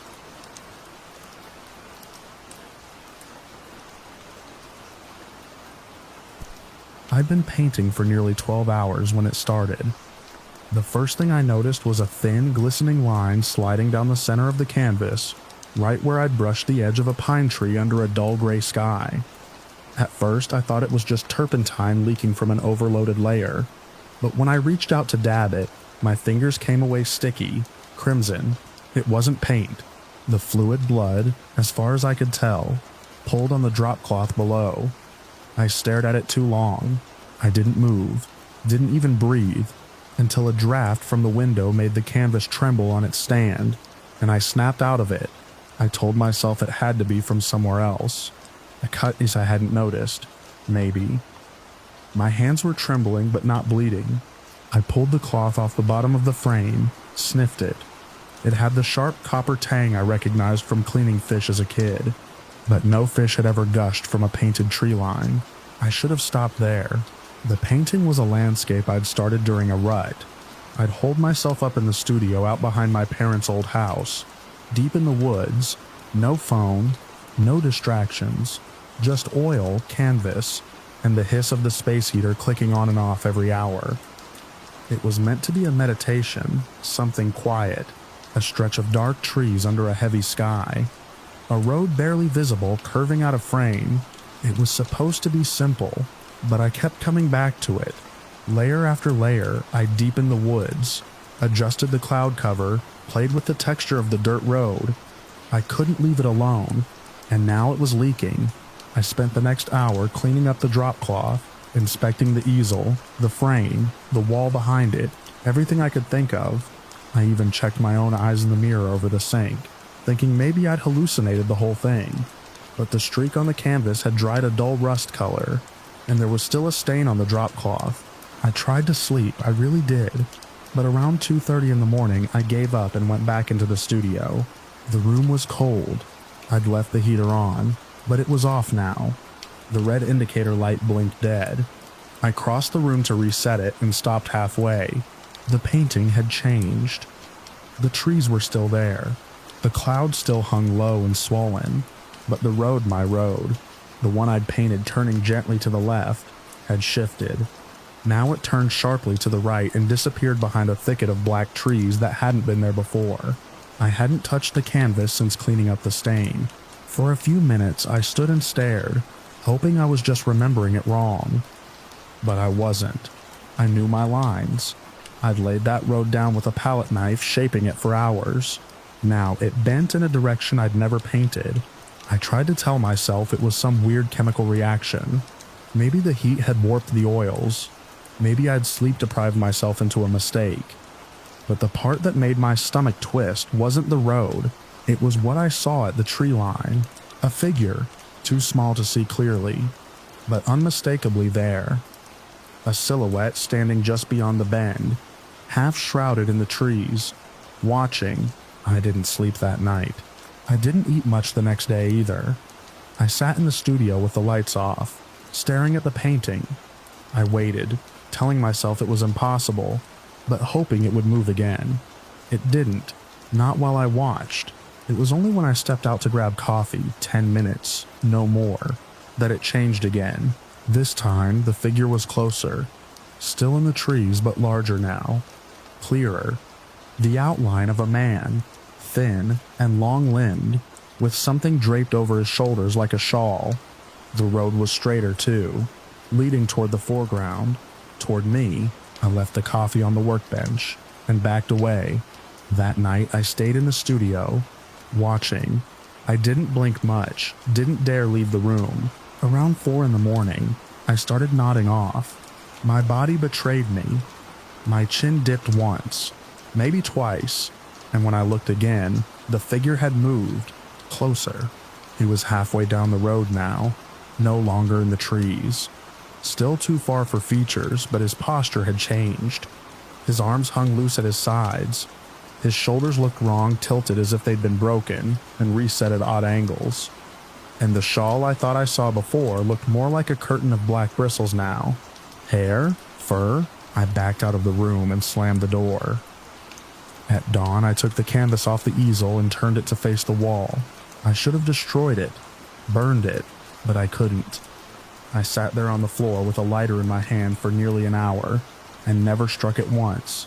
By that evening, the pull was unbearable. I turned the painting back around. The man was gone. The road led all the way to the edge of the canvas now, stopping just an inch short of the bottom border. The trees were taller, their limbs reaching out like arms.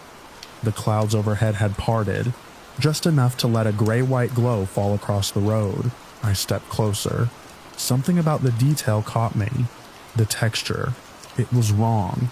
Too sharp. Two-dimensional. I reached out to touch it, thinking maybe I'd left the surface uneven. My fingers brushed the painted dirt and sank. Not far. Just a few millimeters. But the canvas was no longer flat. It gave under my touch like damp fabric. I tried again. Pressed harder. My fingers disappeared into the painted road up to the knuckle. I yanked them back, stumbling into the wall behind me. My hand was cold. Not paint slick or stained, just cold. As if I'd plunged it into water. But when I looked, it was dry, and behind me, the canvas flexed. Not visibly, not exactly, but I felt it. Something inside the painting shifting in response to my touch. I slept in the house that night, locked every door. The next morning, I told myself I was done with it. I'd call someone, a museum conservator maybe, someone who could explain it. I made breakfast, poured coffee, normal things. Then I went back to the studio. The canvas had changed again. The man was gone, but not gone. There was a shadow in the foreground now, stretching from the road onto a patch of painted grass that hadn't been there yesterday. A long, sloped shadow, angled like it came from something just out of frame. I looked down at the base of the easel. The shadow matched me. I backed away, tripped over a stool and fell hard onto the floor. My shoulder cracked against the edge of a table. I scrambled upright and ran. I didn't stop until I hit the driveway. I didn't go back in for my keys or my wallet. Just drove straight into town and checked into a motel. But I couldn't stay away. The next night I found myself back at the studio door. I told myself I needed to know, that I'd hallucinated it, that I could stop it. The lights inside were off, but a faint glow leaked under the door. Soft, white-gray light like the sky I'd painted. I stepped inside. The painting was still on the easel, still facing forward. The road had reached the bottom edge now. There was no more distance. The scene had become foreground. The texture was impossibly rich, grass that shimmered with dew, tree bark that seemed to crackle with depth, and the air inside the studio smelled like pine. I took one step forward, then another. The floor shifted beneath me. Not much, just a slant, like a hill, barely perceptible. I stopped, but my feet kept sliding forward toward the canvas. I tried to step back. My legs didn't respond. The studio tilted again, gently, like a hand cradling me, pushing me toward the easel. I reached out for the doorframe, but it was too far. The floor wasn't the floor anymore. It was the painted road beneath my feet. The grain of the wood was gone, replaced by pebbles, dirt, a faint shimmer of wetness. I was no longer standing in the studio. The air was cold, damp. I could hear wind in the trees. I turned to run, but there was no canvas behind me. Only trees, sky, the road, stretching into the distance. And ahead of me, the man waited. His shape was clearer now, his body too long, his arms hanging to his knees, his head cocked sideways, like a bird studying something strange. His eyes were pinpoints of glinting light. I turned again, looked back the way I'd come, and saw myself, standing in the studio, holding a brush, watching me. I tried to scream, to pound on the air between us, but my arms wouldn't move, my mouth wouldn't open. Inside the studio, my reflection raised a hand and began to paint. I felt the bristles of the brush across my chest, wet, cold, binding me in place. The trees behind me shifted, reached, welcomed me into stillness, and I became part of the scene.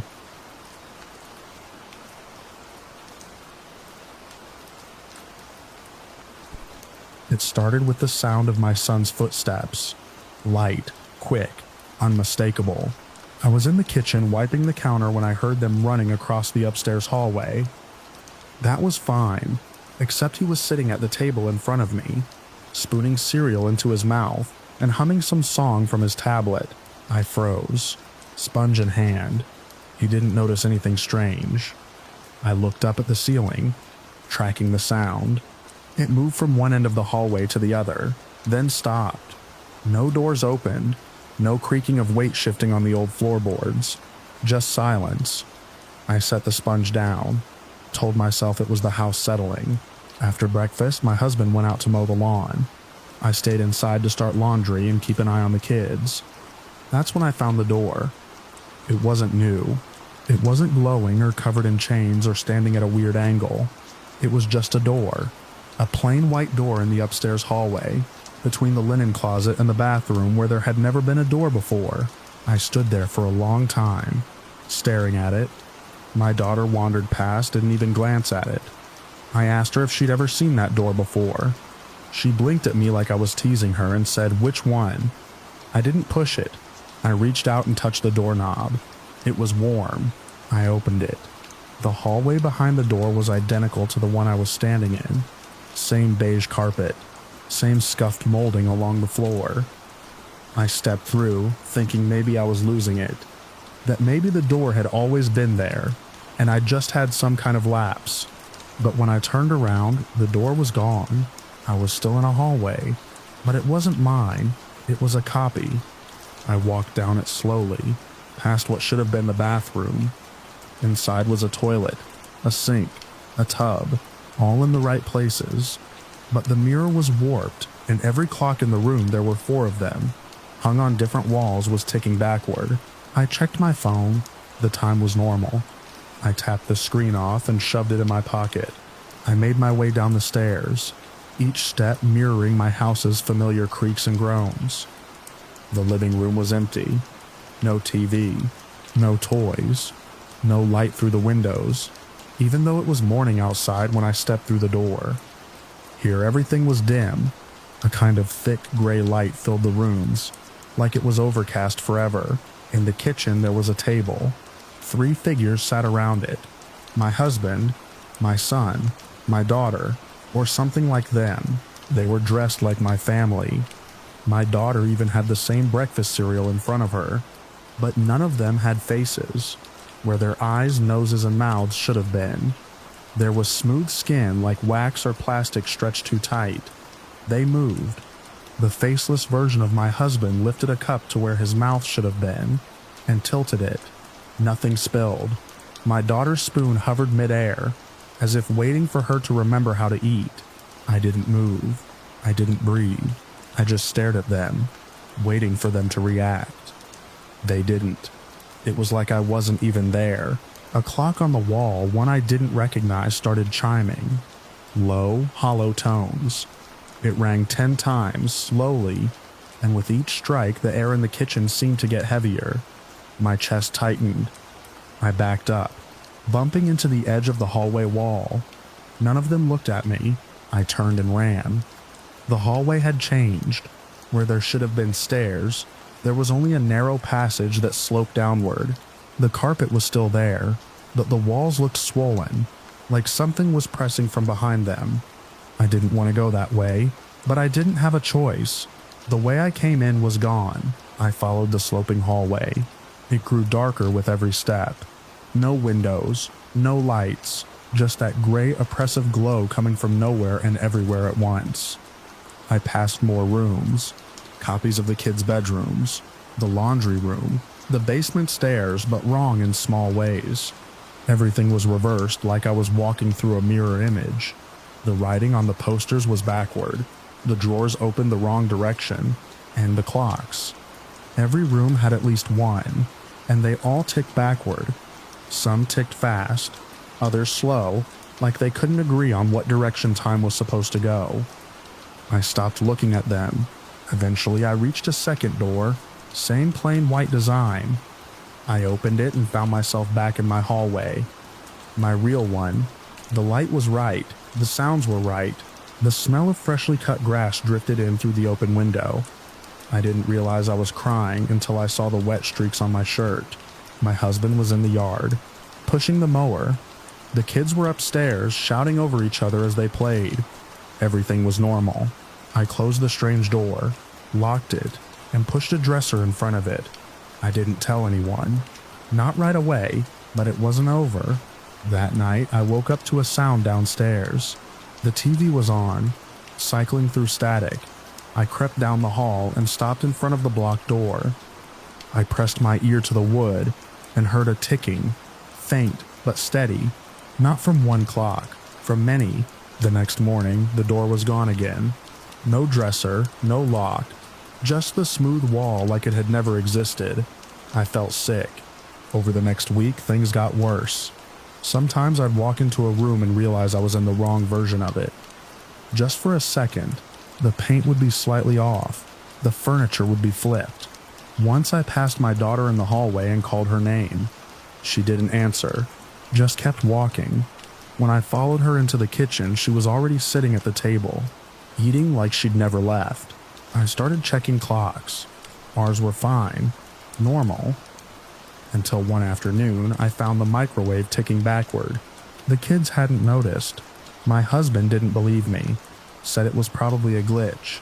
That night, the microwave was gone. In its place was a blank stretch of wall. Then came the faces. It started with the baby monitor. My son had long since outgrown it, but we kept it on out of habit. One night I heard breathing, slow, steady, not his. I checked the monitor.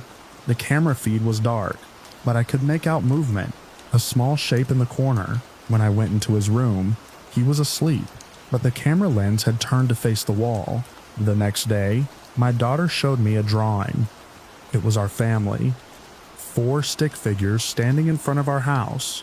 Only she had a face. The others were blank. I asked her why. She shrugged and said that's just how they look now. I didn't sleep that night. Eventually, I stopped pretending it would go away. I researched, I prayed. I stopped using the upstairs bathroom. I unplugged every clock and threw them out. But they kept coming back. Sometimes I'd find one in the fridge. Once I found one ticking away inside a cereal box. I tried to leave with the kids. We drove to my sister's place 2 towns over, stayed a night. It felt better, safer. But the next morning, my son brought me a clock he found in her guest room. It was old, made of wood, with ornate hands spinning in reverse. I asked my sister if it was hers. She said no. She'd never seen it before. We went home.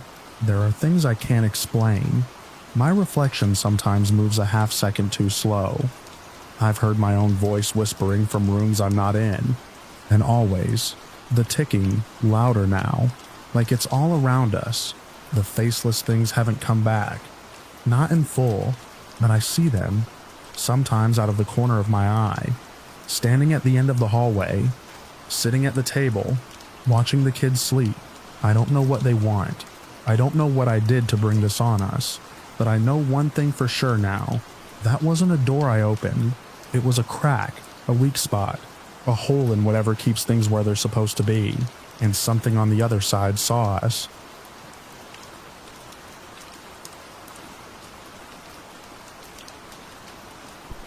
I was somewhere in the middle of Oregon when the trail gave out.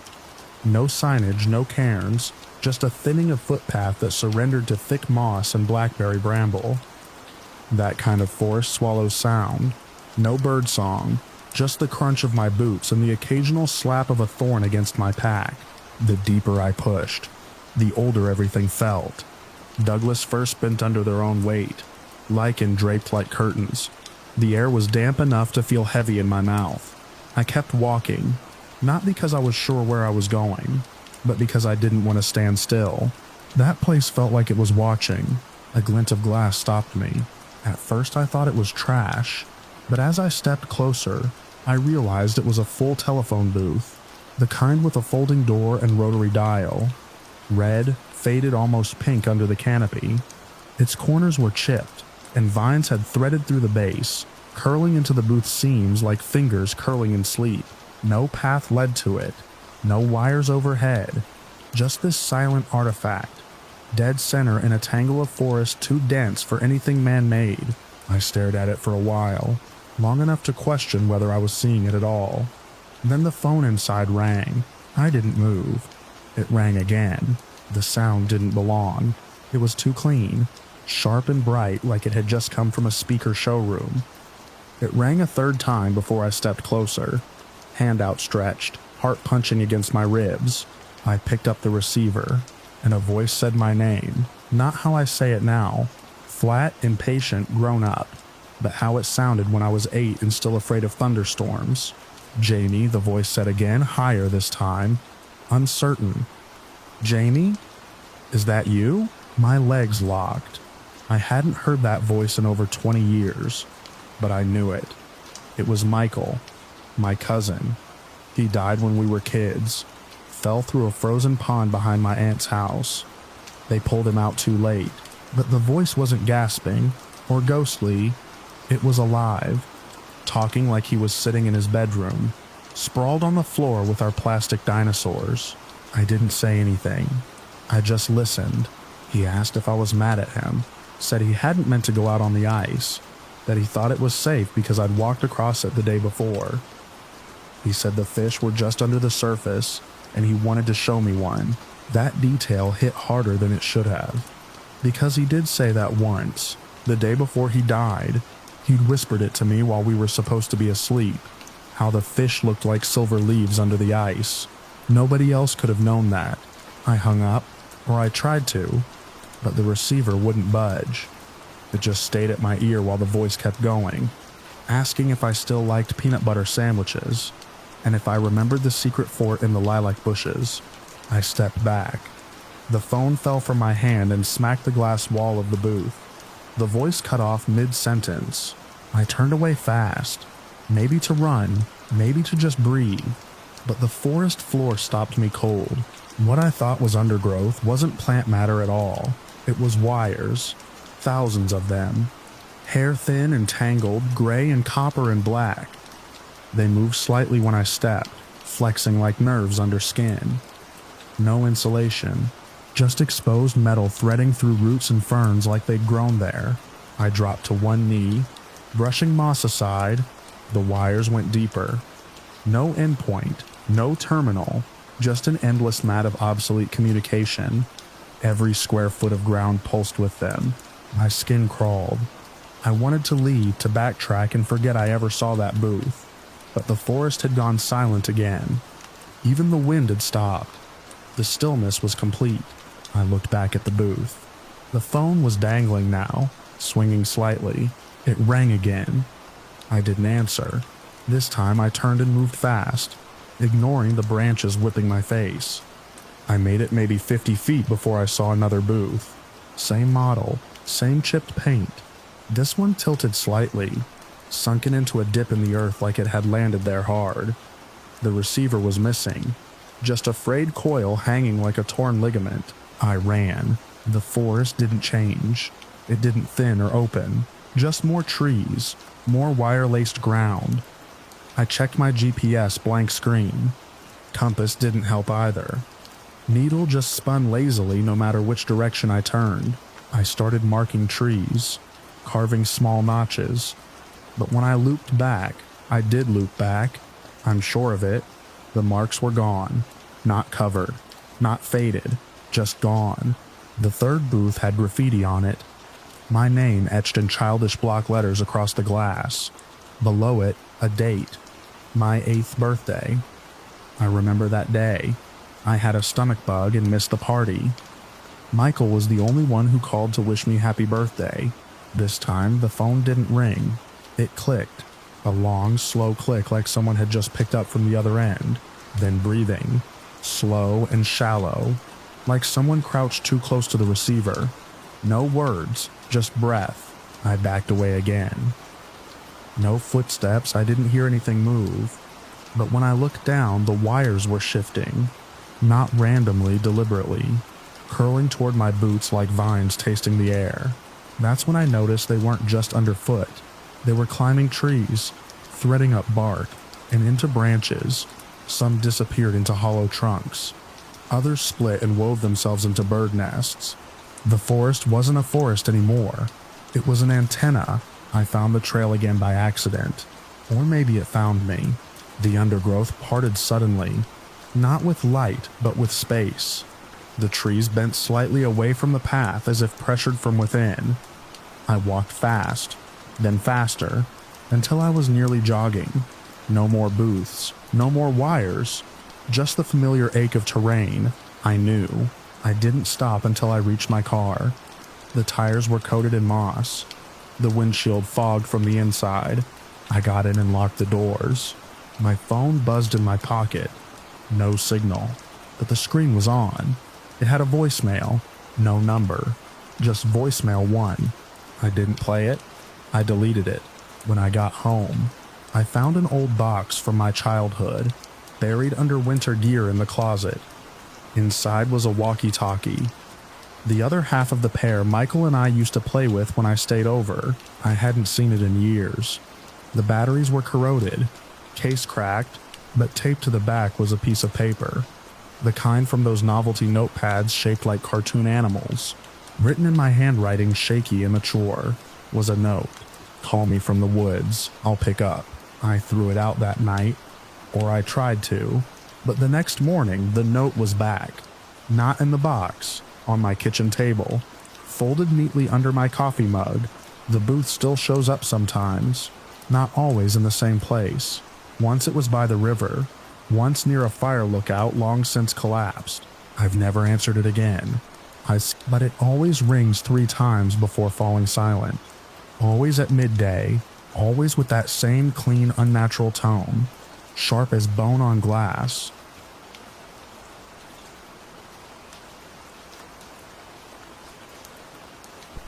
It started with a map, an unlabeled one, brittle as dried leaves and inked in a hand I didn't recognize. It had been wedged between 2 forgotten volumes in the university archives, likely untouched for decades. Most would have dismissed it as some eccentric sketch, but I had spent years decoding the marginalia of dying empires and faded monastic scrawls. The layout matched none of the recorded plans of our campus, and yet the coordinates placed it squarely beneath the north wing of the history department. Curiosity didn't feel like a choice. It felt like gravity. I followed the map beneath the oldest part of the building, past a rusted maintenance hatch sealed with a bolt that came off too easily. Beyond it, a narrow staircase descended into a sub-basement I had never seen listed in any blueprint. Dust coated every surface, disturbed only by the occasional scurry of something small and quick. The air was thick, heavy with age, like parchment left too long in a sealed box. The hallway ended in a wooden door, swollen from moisture without handle or keyhole. I pushed. It opened on the first try. Inside was a library, not a neglected storeroom of textbooks and microfilm, but a library carved from stone and silence, its vaulted ceiling lost in shadow. Shelves climbed higher than my eyes could follow, packed with books of every size and color. There were no electric lights, only the glow of old gas sconces affixed to the walls, flickering as if recently lit. A scent lingered, dry and papered, not unpleasant. There was no dust, no sound but the low rustle of turning pages. I thought I was alone until I saw movement deeper in the stacks. I followed the noise and found nothing. But as I wandered, something caught my eye. A book, still open on a pedestal at the center of the room. Its spine bore no title. The pages looked handwritten ink, wet and glistening under the low amber light. I leaned in. It was my name at the top, then the current date, then my actions, each motion of mine described with unnerving precision. The words appeared as I watched, line after line, recording even the tilt of my head and the rhythm of my breath. I reached for it. The ink stopped moving. I turned the page. The next entry bore the following day's date. I shouldn't have read it, but I did. The account detailed a series of events I hadn't yet lived through. My return to the university above, my frantic attempts to explain the discovery, the skepticism, then isolation.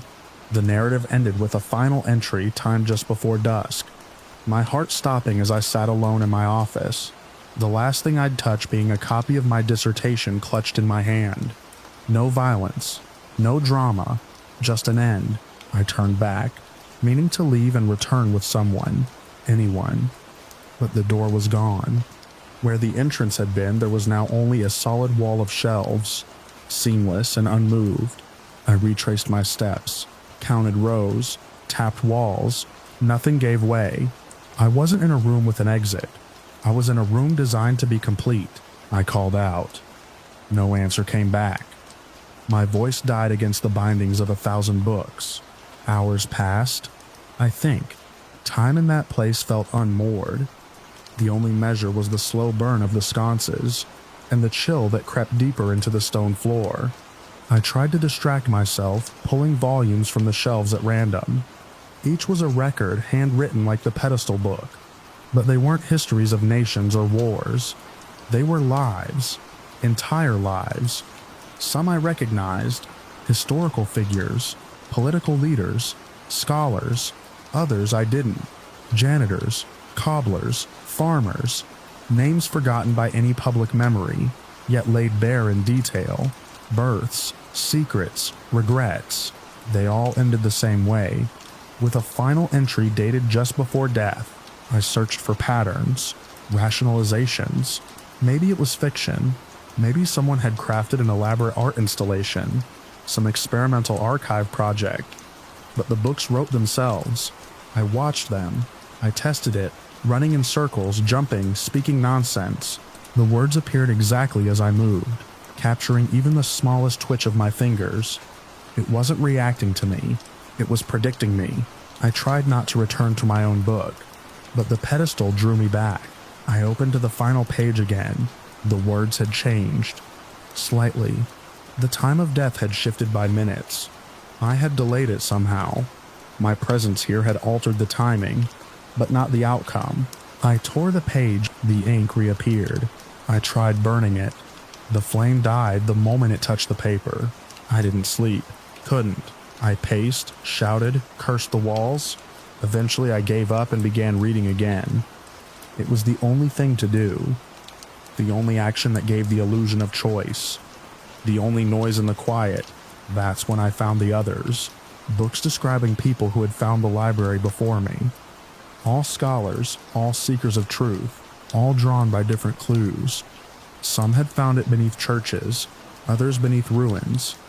Each account ended with the same twist: discovery, revelation, and then the disappearance of the door. They had all been trapped here, like me, and their books too, ended with dates and times. I checked them, cross-referenced. Some had died in the library, some just vanished. One had managed to document decades of survival in the stacks. His last line was simply, "I forgot the sound of wind." The pedestal was now cold to the touch. Its ink had grown fainter, less eager. It was writing slower. I realized it wasn't just recording. It was losing interest. I had stopped being novel. That terrified me more than the words predicting my death, because it meant I was no longer part of an unfolding story. I was residual, redundant. I smashed the sconces one by one. Their flames resisted but finally went out. The room dimmed to a dull gray, lit only by some ambient, sourceless glow. The books were still legible. Their writing still moved. My own book still sat on its pedestal, quietly waiting for me to act. Eventually, I began writing, in the margins. Notes, challenges, warnings. None of them remained. Each one vanished minutes later, the page rewriting itself clean. So I started memorizing other lives. That's what I've been doing. Reading and memorizing, voice by voice, line by line. If I can't leave, maybe I can carry them with me. Maybe that matters. But the book tells me that won't be necessary. It says I'll be dead before I ever speak to anyone again. It says the heart gives out. It says there's no pain. It says the last sensation will be paper under my fingertips, and the sound of a single page turning.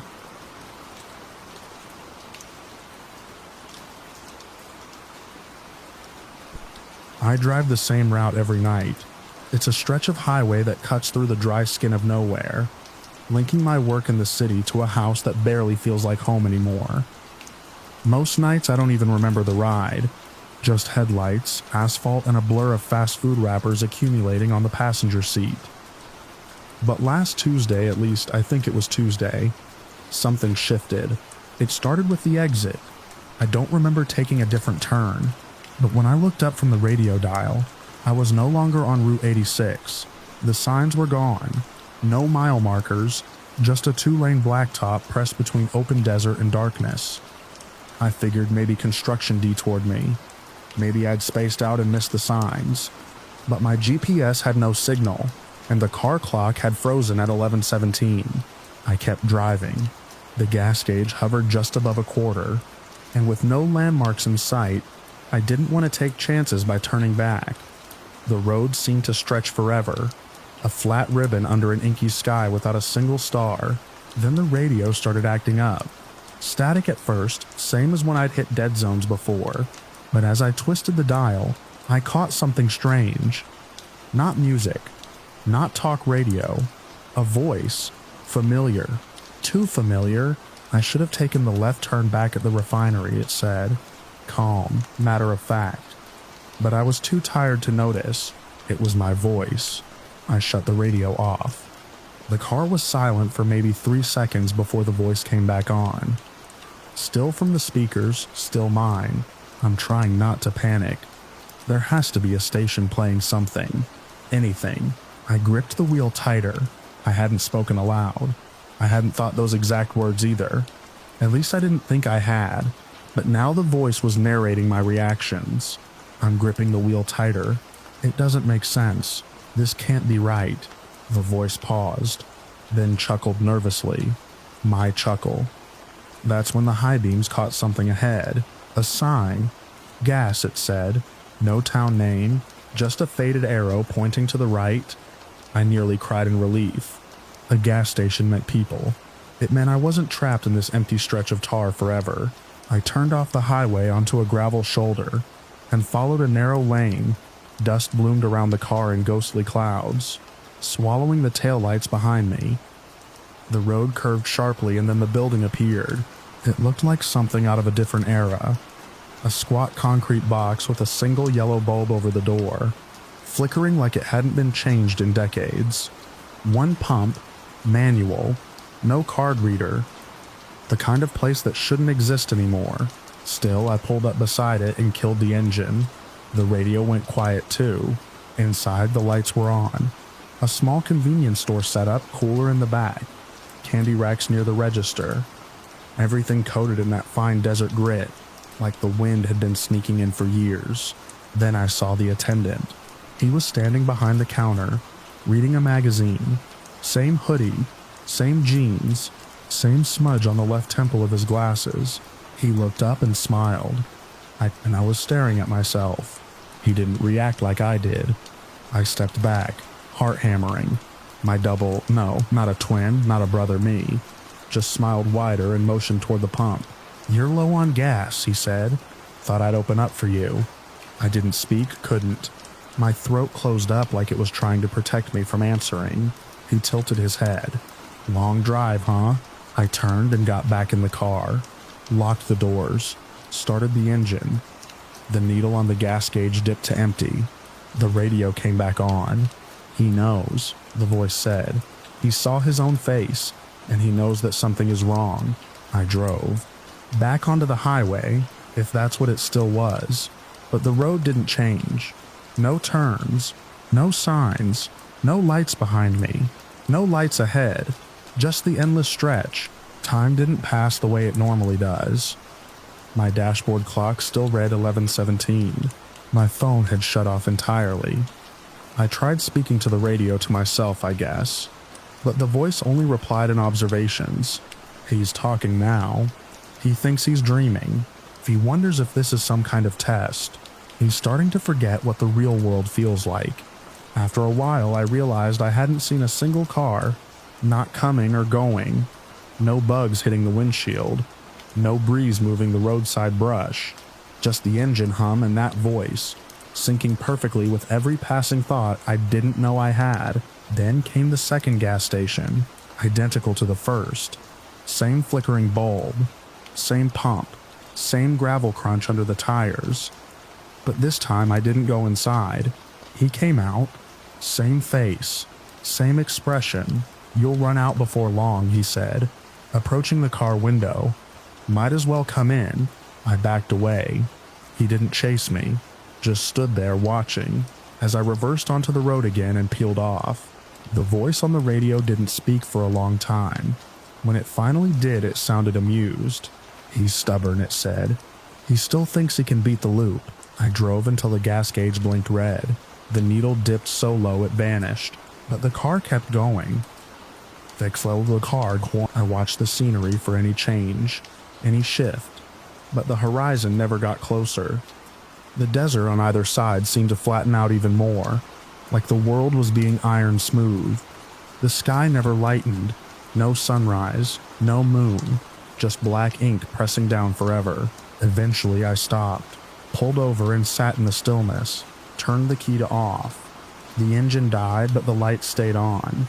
The radio clicked. "Now he waits," my voice said, and I did. Maybe for an hour, maybe longer. Then I stepped out into the silence. I followed the gravel again. No signs this time. No arrows. But the path was there, worn into the earth like an instinct. The station was waiting. Same as before, except now, the inside was darker. The fridge lights weren't on. The candy rack was bare. Only the counter was lit and he was there, me, but older now. Hair unkempt, eyes bloodshot. The smudge on the glasses had faded, replaced by cracks in the lenses. "You look tired," he said. I tried to ask where I was, what was happening, why I kept seeing him. Me, but he only smiled. "You're catching up." I turned and walked out. Didn't run, didn't shout. The night swallowed the sound. The car was gone. The road was gone. Only the station remained, surrounded by a void too black to be real, like the whole world had been peeled away. Leaving me balanced on a pin, I went back inside. He was still there, flipping through a magazine with no pages. I sat on the floor. The voice on the radio kept narrating even though there was no car now. "He's giving up," it said. "He's accepting it." I don't know how many days passed. If days still exist here. The station doesn't run out of food. The soda cooler hums even though there's no power. And the other me, he watches. He never sleeps. Sometimes I wake up behind the counter, with the uniform, with the same magazine in my hands. Sometimes someone pulls up, a car I don't recognize, a face that looks just like mine, and I say, "You're low on gas. Thought I'd open up for you."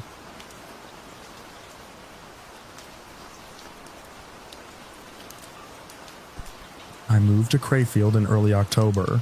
The air was already turning crisp, and a low fog hung over the hills most mornings. The town sat in a shallow valley, shielded on all sides by thick pine forest.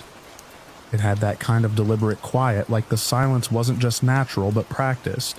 The kind of stillness you feel in a room before something important is said.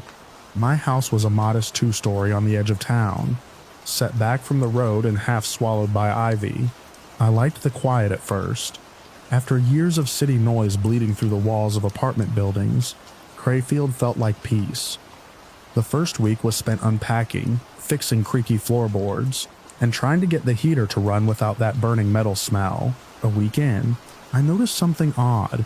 It was just past midnight when I stepped out onto the porch with a cup of tea.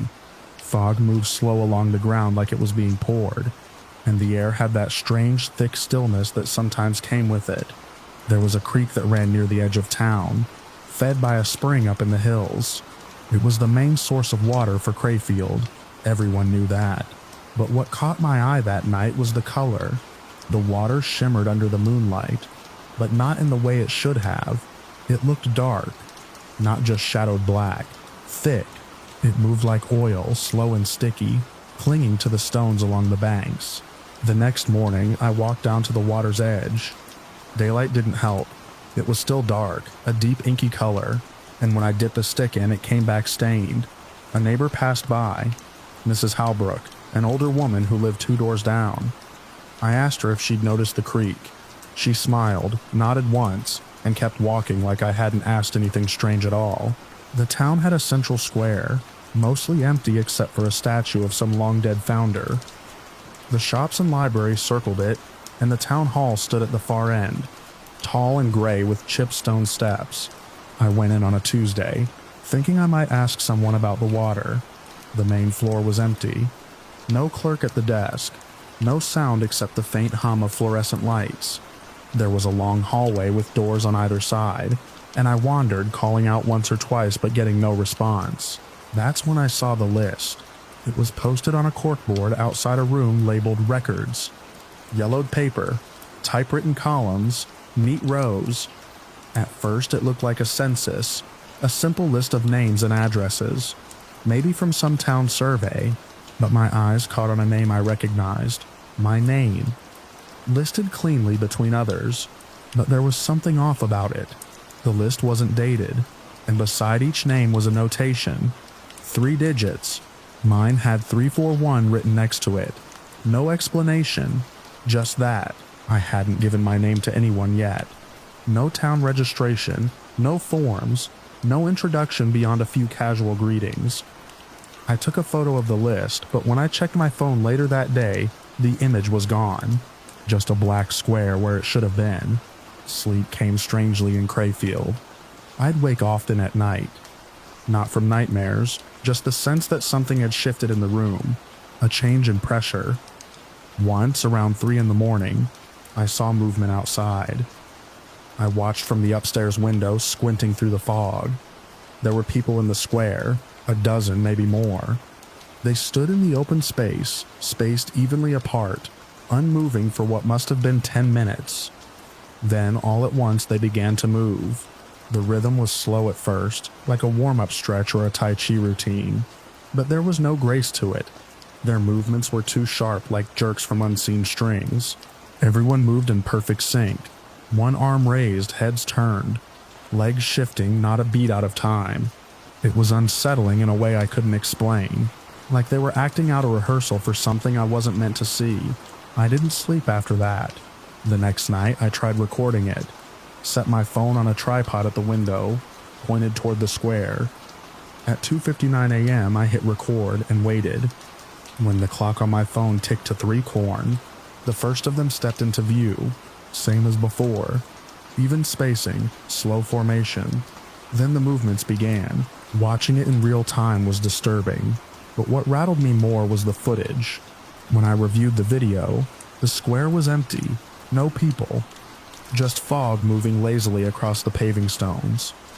The audio picked up faint clicks, rhythmic, mechanical, but no voices, no footsteps, no signs of life at all. By the 5th night, I stopped trying to sleep. I walked during the day and stayed indoors after sunset. I asked around, subtly at first. I brought up the water to a clerk at the grocery store. He said nothing, just smiled and offered me a discount on canned beans. A teenager sweeping outside the library told me the creek had always looked that way. Something about minerals from the hills, but he said it with a glazed-over look, like he'd memorized the line. I started noticing the same faces at the square each night. Always the same number. I counted once, 21. Then I saw her, Mrs. Halbrook, in the same pale coat she wore during the day, standing stiffly with the others, moving in rhythm. She didn't look like herself. Her eyes were wide and glassy, her mouth open slightly, like she was waiting to speak, but had forgotten how. I wanted to leave. I packed a bag and loaded it into my car, but when I turned the ignition, nothing happened. Not a cough, not a flicker of dashboard light. The engine was cold as stone. I checked under the hood, everything looked intact. The battery was brand new. I slammed it shut and looked around. A man across the street was standing on his porch, staring at me. He didn't move when I waved. On a whim, I walked back to town hall. This time, the front door was unlocked. I moved quickly, retracing my steps to the corkboard outside the records room. The list was still there, but something had changed. My name was now at the top, and the number beside it had changed. It now read 001. I don't remember going home. I must have walked, but my memory between leaving the town hall and standing in my kitchen is blank. My hands were shaking. I didn't go outside again that night. The next morning, the fog was thicker than ever. I couldn't see past my porch. No birds, no wind. The town had gone completely silent. I heard a knock at the door around noon. I didn't answer it. Another knock came at 3 p.m., then again at 6. Perfectly timed 3-hour intervals. When I finally opened the door after dark, no one was there, but a paper had been pinned to the door frame. It was another list, the same one from the hall, but now it had a heading, Final Immoraean. All names had been removed except mine. The next night, I didn't bother trying to sleep. I stood at the window again, watching the fog roll in. At exactly 3 a.m., the square began to fill. But this time, the figures moved toward my house. Slowly, deliberately, in that same jerking rhythm, I ran out the back, into the woods. I knew the trail that led up toward the spring. I figured if I could get to the source, maybe I could see what was contaminating the water, if that's what it even was. The fog followed me into the trees, thicker here, clinging to my skin like cobwebs. After an hour of climbing, I reached the spring, or what should have been the spring. It had dried to a pool of black sludge. Still and silent, I stood at the edge, staring down into it, and saw my own reflection, but it wasn't right. The face looking back at me was smiling. My own features unchanged, but with a smile I didn't feel. The lips curled too wide, the eyes too calm. I took a step back, and the reflection stayed put, still smiling, still staring. Behind me, footsteps approached. I turned, but no one was there. When I looked back at the water, the surface had gone flat again. No reflection, just dark, unmoving ink. I made my way back at dawn. The fog had lifted slightly. As I passed through the square, I noticed the statue had changed. It used to be some old man in a top hat. Now, it looked like me. Same face, same posture I'd had in the window the night before. I haven't tried to leave again. People greet me on the street now. They call me by name. They ask if I've gotten settled, if I'm ready to do my part. I nod and smile and say the words I know they expect. At night, I stand in the square with the others. I feel the pull of the movements. I don't think about them anymore. I just follow. Each step, each turn, it feels a little easier. I don't know what the numbers meant. I don't think they matter now. Last night, I saw someone new watching from the window of my old house. Wide-eyed, confused. I think I'll go visit them soon.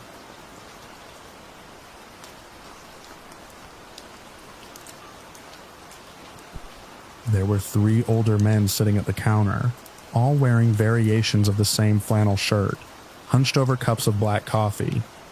Their voices were barely above a whisper, but I caught a phrase as I passed on my way to pay. That town wants to die. I first heard about the town in a diner off Route 12, about 15 miles east of anything you'd bother marking on a map. I had stopped for coffee and a quick sandwich after a long day of hiking through the dense forest trails that crisscross that part of the state. My camera bag was slung under the table, my boots still caked in reddish mud. It was late afternoon, the kind of twilight that makes everything feel a little too quiet, a little too still. I didn't stop. I didn't ask, but the words stuck in my head like burrs. I lingered outside the diner after paying, taking photos of the pale pink sky behind the pines. When I glanced back through the window, the men were staring at me, unmoving. I packed my gear and left without looking again. Back on the road, the phrase wouldn't leave me alone. That town wants to die. I didn't know if it was a local superstition or some obscure metaphor, but something about it itched at the same part of my brain that made me hike miles into nowhere for a shot no one else would bother to take. It felt like a dare. At a gas station on the edge of town, I struck up a conversation with a mechanic while my car refueled. He was younger than the diner crowd, maybe mid-40s, with grease-streaked hands and a cigarette dangling from his mouth. I asked if there were any old towns nearby, maybe abandoned or not listed on modern maps. He gave me a long look, measuring something in my face, I guess, then wiped his hands on a rag and pointed out a direction I hadn't expected. What was it called? Doesn't matter now. Back through the trees, past where the road stops, you'll find a dirt trail. It ain't on any GPS, used to be a place back there. Don't know what's left of it. The path curved like it had been shaped by animal trails or water erosion. No sense of planning. The air grew cooler. I started to notice signs of old habitation. Rusted mailboxes half swallowed by ivy. A stone well covered in planks. A rotting wooden signpost with no legible letters. Then the buildings began. I drove until the pavement ran out. The road narrowed into gravel, then to dirt. Trees leaned in overhead, thick-limbed and damp with moss, making the light feel even later than it was. I parked when the trail became too narrow to drive, and continued on foot, camera in hand. I waited for more, but he just went back to work like he hadn't spoken at all, or rather the remnants. Roofless houses collapsed into their own basements, a school with its front door hanging off one hinge, a church whose bell tower had fallen, and shattered into a graveyard with no names on the stones. I took photos, angles, textures, the kind of empty spaces that suggested stories without giving any away. Then I found the general store, Unlike the others, it still had walls, a glass door, mostly intact. The sign above the awning was faded, but legible. Carrow General Supply. I pushed the door open. It creaked like a stage cue. The interior smelled of mildew and thyme. Dust lay thick on the counters and shelves, but many of the items were still there. Cans without labels, small tools, faded postcards. A broken cash register slumped behind the counter like a wounded animal. I stepped inside and immediately heard it whispering. I froze. I followed the sound past the counter, pushing open a door behind it.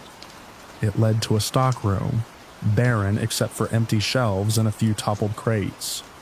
But there in the corner, half covered by a tarp, was a staircase descending into darkness. It wasn't wind. It wasn't animals. It was human. Voices, overlapping just beyond the threshold of comprehension, like dozens of people speaking low, hurried words in another room. The whispers came from below. I raised my camera and took a shot with flash. The photo caught dust motes hanging like snow. The stairs disappeared into shadow. The walls were stone, unpainted. My flashlight beam barely reached the bottom. I didn't go down. I stood there long enough to hear one whisper shift just slightly. It sounded like my name. It wouldn't start. I left. Back in the woods, the sun was gone. The trees looked different in the dark, closer somehow. I took a different trail back without meaning to, or maybe the paths had changed. I don't know how long I walked before I reached my car. It was the mechanic. No click, no turn, just silence. I sat for a while thinking maybe I should sleep there and wait for daylight. But the thought of the whispers made my skin crawl. I left my car and started walking toward the direction I believed the town to be. After maybe 30 minutes, I saw headlights. I didn't tell you the whole truth, he added as we drove. That town, it ain't right. Folks tried to burn it down more than once, but it just doesn't die. Not all the way. He didn't act surprised to find me. Said he'd figured I might need help. Said it happens sometimes when people go looking for places that don't want to be found. I asked him what he meant. I didn't sleep that night. He shook his head. Some places forget how to end. We reached the gas station, and I thanked him, still unsure if the whole thing was some elaborate small-town prank or something deeper. He didn't ask questions, just handed me a cup of coffee from the back and told me not to go back there. Most were what I expected. Decay, overgrowth, the angles of desolation. In the morning, my car started like nothing had ever been wrong. I drove to a library in the next town over, asked around about Carrow or abandoned settlements in the area. The librarian pulled out some old land records and pointed me to a forgotten township annexed back in the 30s. No population listed after 1951. No record of why. That night I went through the photos I'd taken. At first, it looked like static, but in the far corner of the frame, partially obscured by dust, was a shape, human-sized, too tall, too thin. It wasn't there when I took the photo, I'm sure of it, but one stood out. The shot I'd taken of the stairwell. I stared at the image until the screen blurred. Then I closed the file and turned off the laptop. I still have the photo.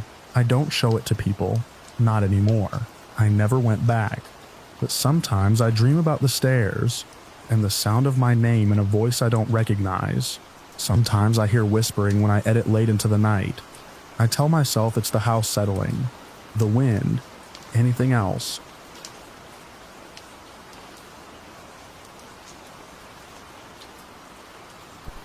I first noticed the lights in late September, just after the school year started. I was grading essays in the living room. The windows cracked open to let in the last of the warm air. The house sat about half a mile off the main road, surrounded on three sides by thick woods. Quiet, peaceful. Exactly what I'd wanted when I moved out here to clear my head and reset, after a rough couple of years in the city. At first I thought the flickering was a trick of my tired eyes. Maybe distant car headlights filtered through the trees, but they didn't move like headlights. They pulsed, dimmed, vanished, and then reappeared several feet away, always low to the ground like they were creeping through the underbrush. I stood at the window for a long time, just watching. The lights moved with a rhythm that didn't feel random, though I couldn't have explained why. I kept looking for beams or shadows, anything to explain their source, but there was nothing. Eventually, I convinced myself it had to be campers or kids with flashlights, and I went to bed. The next night, they were back. I tried to ignore them for the better part of a week. I stayed indoors after dark, kept the blinds drawn, but my curiosity gnawed at me until I couldn't sleep. I started stepping out onto the porch just after dusk, hoping they'd show up again.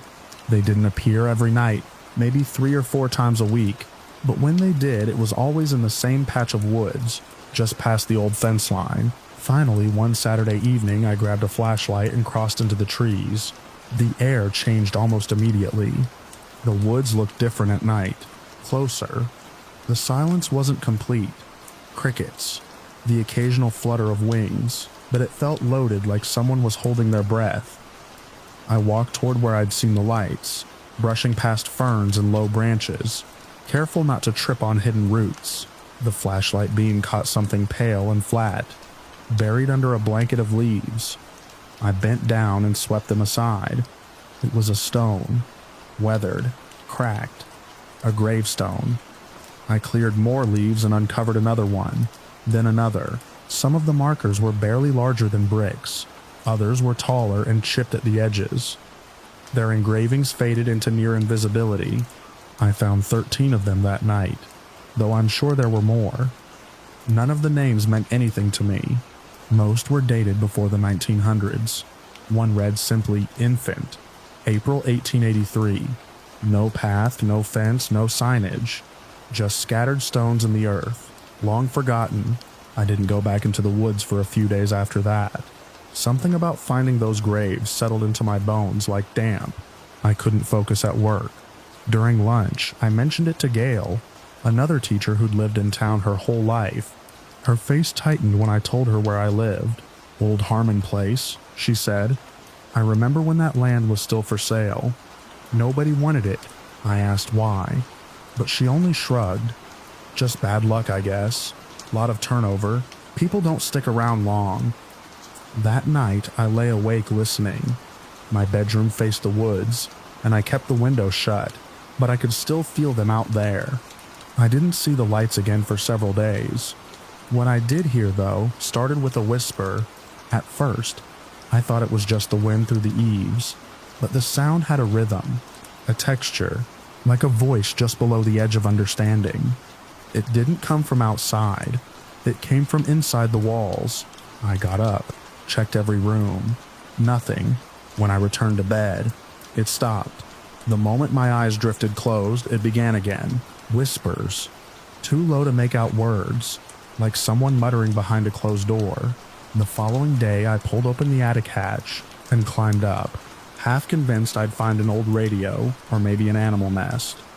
The attic was empty except for a few rotted boards and dust, so thick it muffled my steps. No wires, no speakers, no signs of habitation. Over the next week, the whispering got bolder. Sometimes it came from behind the walls, sometimes from just beyond a closed door. Once, I stood in the hallway listening, and the whispering stopped the moment I touched the doorknob. I swung it open fast. The room was empty. By now, I was sleeping with the hallway light on and keeping my phone in my hand, half hoping I'd catch something on camera. Nothing ever showed up. I called the realtor, asked if she knew anything about the cemetery. She sounded surprised.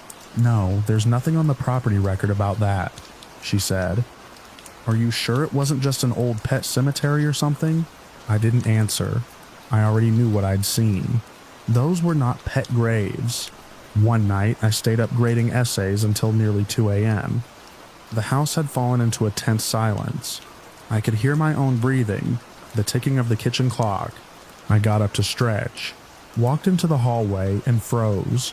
The lights were back, but this time they weren't in the woods. They were on the lawn. 3 distinct flickering glows, drifting no more than a foot off the ground, moving parallel to the front porch. I killed the light and watched from behind the curtain.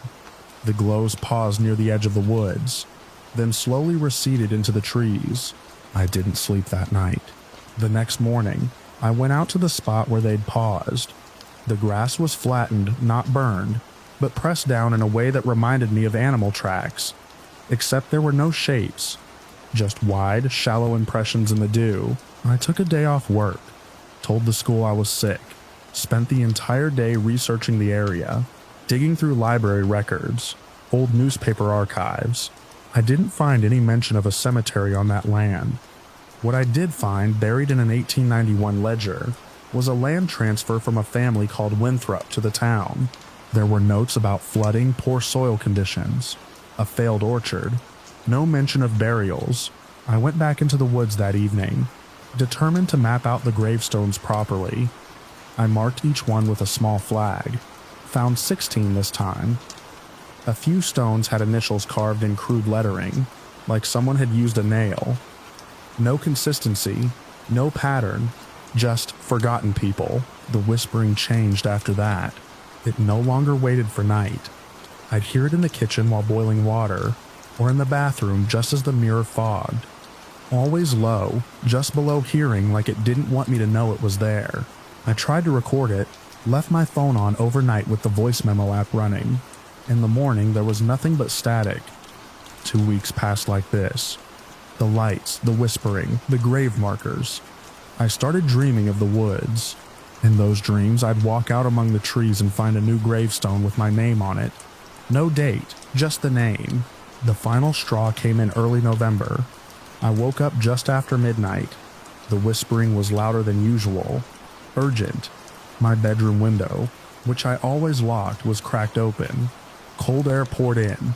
I got up, crossed the room, and froze. There were muddy footprints on the carpet. Not shoe prints. Bare feet. Small, like a child's. They crossed the room, stopped beside the bed, then turned back toward the window. I didn't sleep the rest of the night. I sat on the floor with a flashlight in one hand and a carving knife from the kitchen in the other. At dawn, I packed a duffel bag and drove to Gale's. I didn't say much, just that I needed to get out for a while. She let me sleep on her couch that week.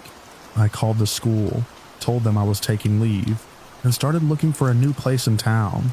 I haven't gone back since. The lights still come, according to the woman who rents the house now. She asked me once if I'd ever had trouble with animals or neighborhood kids sneaking onto the property. I told her no. I didn't tell her about the gravestones, or the voices. Sometimes, late at night, I still hear them in my dreams. Not words exactly, just the sound of something waiting behind the walls, patient as the cold earth itself.